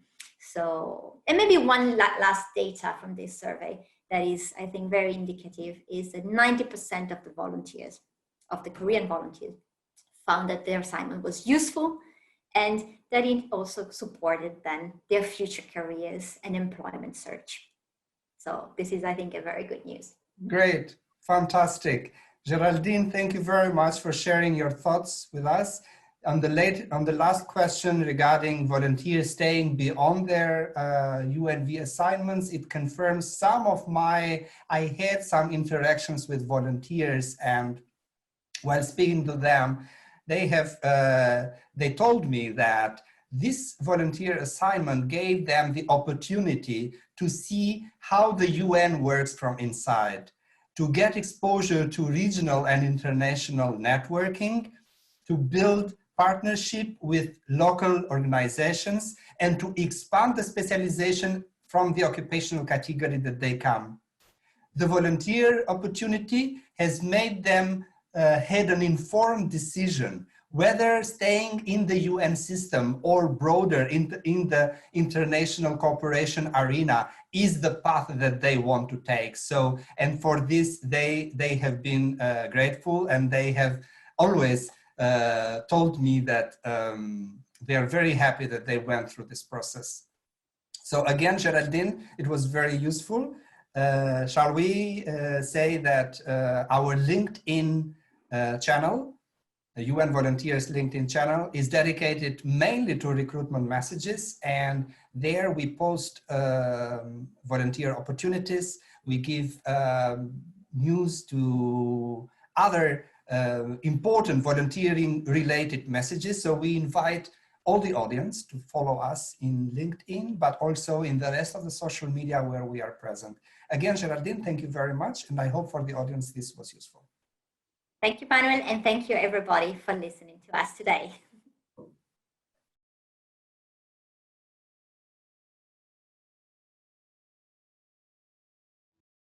Hello and welcome again. This is WFP. My name is Michael Jensen, and I am a Senior Human Resources Officer, and we have been receiving some questions in relation to the career fair, and I'd like to try and go through some of those. The first question we have received is the following. I'm studying international relations. Should I double major in another field? And here what I can say is there's not really any need to have a double major to join WFP. An international relations degree would be a fine background for many of the posts. I hope you have seen our presentation and our introductory video, and in that I outlined many of the functional areas, many of the types of posts that are available, be it in finance, be it in supply chain, be it in our program, be it in evaluation, being in audit and oversight. There are many different, let's say, career avenues that we can offer, and each of them does require a little bit of a different background, obviously. But Coming back to an international relations background, that is an absolute very good background for many of the posts. Perhaps not all the posts. For example, if you want to become an IT officer, you may need to have a background in IT. However, many of our posts in partnerships, programs, etc., have staff with this type of background. Let me turn to the next question, and it goes as follows. Do you have any recommendations for majors or specific activities to join WFP?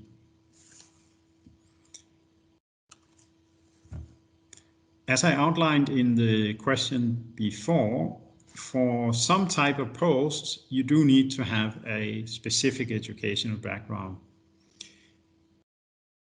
The most generic posts and where we have most staff would be in areas such as program. And there you can come with backgrounds such as political science, economics, public administration, or similar.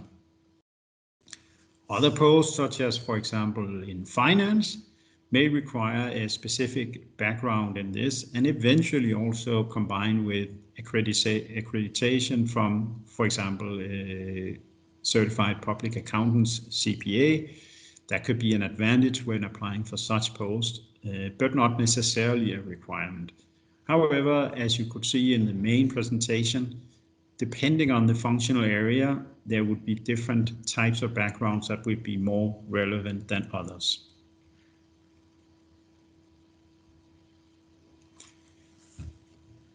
The next question is whether there are any preferable majors to enter WFP. This would be very much the same as the questions that I have just answered. I can say that there is no preferable overall major to join WFP. You can enter WFP with, I wouldn't say any educational background from a university, but there are many different university backgrounds that could be applicable to working in WFP. Obviously, the ones I mentioned before, political science, economics, public administration, those are some of the more generic types of educational backgrounds.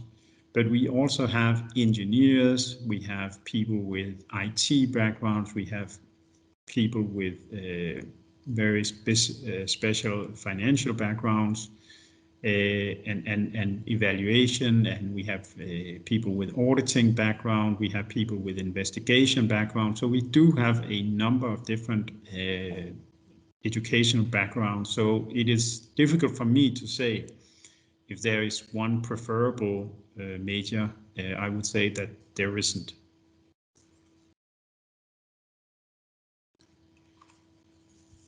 The next question is about whether you need public sector experience to join WFP.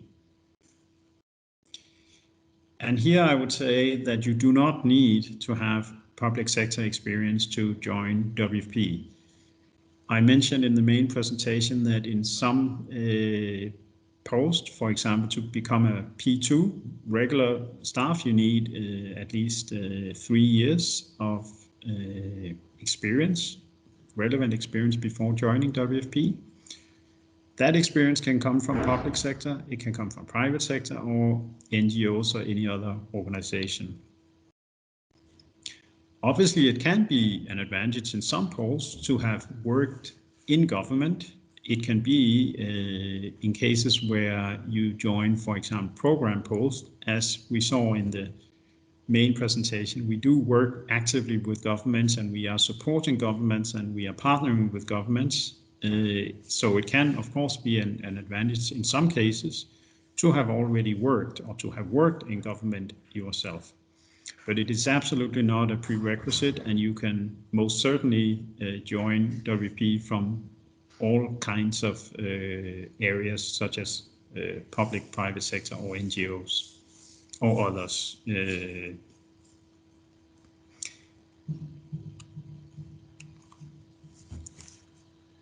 The next question, and this is the last question that we have received, is the following. This is a candidate that have worked in agriculture, so it goes like this. I have worked in agriculture. Are there any visions for this field? Again, here, WFP works very close in many areas closely related to agriculture. One of our prime programs that work with agriculture is our smallholder programs that are very relevant in this context. You can find much more about this programmatic area on our website. WFP does aim to support smallholders to enable them to be self-sufficient and eventually be able to also produce sufficient to also sell produce in the market. We, as WFP, the World Food Programme, we do often work closely with FAO in projects and project activities related to agriculture. I would advise you to look through our website to find much more about the programs that we have, especially on smallholder farmers, but also in more generic agricultural development activities.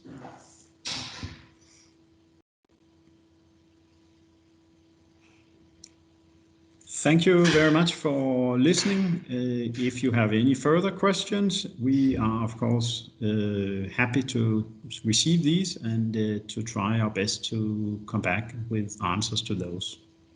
Wishing you a very good day. Thank you very much for listening. Good morning, good afternoon, or good evening, depending on the time where you are. We have a few questions here for the question and answering session. My name is Michael Jensen and I'm from the World Food Programme, and I'd like to try and go through a couple of the questions, a handful of the questions that have been asked for this career fair. The first question that we have today is, how is recruitment of staff being affected by the border restrictions after COVID-19?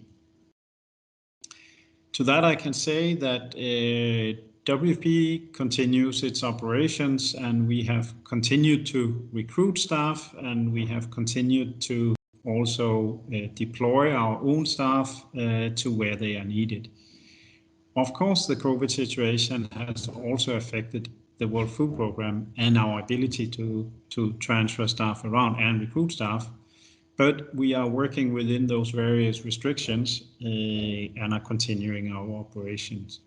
Obviously, the restrictions are also related to the somewhat lacking aviation opportunities, so it's not always possible to get to where we need to go. And in that context, I can also inform you that WFP is responsible for operating the UN Humanitarian Air Service, which is essentially an airline operated by WFP to operate where there is no commercial airline traffic. So on any given day, we have something like 60 to 80 aircrafts in operation serving many different locations where there are no commercial alternatives. So this is a way where we are still able to get our staff to where they would need to be to serve the beneficiaries that we help.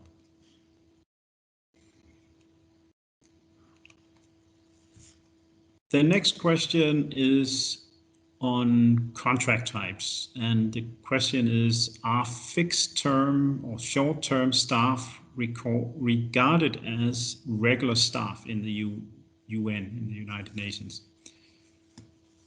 Here the short answer is yes. Both fixed term and short term staff are regarded as staff in the United Nations. The core staff of the World Food Programme are referred to as staff members, and that is of course related both to the privileges and also that are related to. We also have other contract types or modalities, such as, for example, consultants. And a consultant is not considered a staff member of the United Nations, but they are considered as independent contractors but still work for the organization alongside staff members. In reality, on the ground, when you work together, there's no real particular difference, but of course there are differences in the recruitment, in the long-term career perspectives, in the various contract types. Again, as I've mentioned in my main presentation, you can find all the posts and employment opportunities on our website, be it fixed term, short term, or consultancy positions. They're all advertised at our website.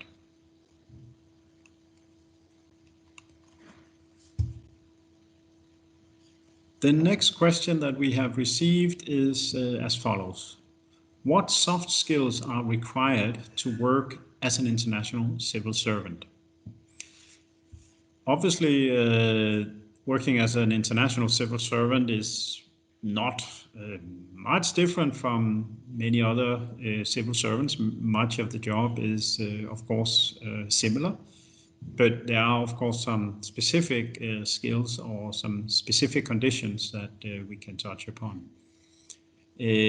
Working as an international civil servant does require specific skills associated with working with people from diverse cultures, nationalities, and backgrounds.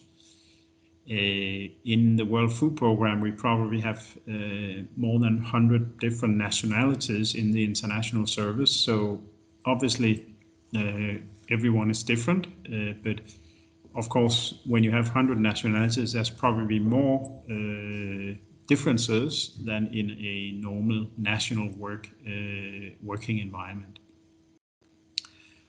On top of this, we could probably also say that especially in our field locations, there is a need to ensure that you have the sufficient respect for the people we serve and for the partners we work with. That can be governments, other UN agencies, NGOs, or private sector.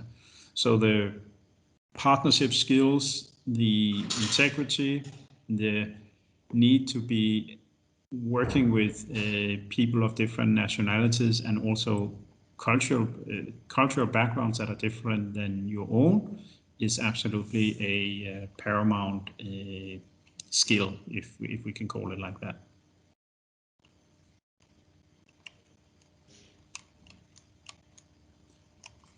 The last question I will take for this round is about the professional background and experience to work with the UN. The question is from a user or from an attendant saying, I'm a professional in my 40s without any UN background or experience, but I would like to apply for UN jobs in the future.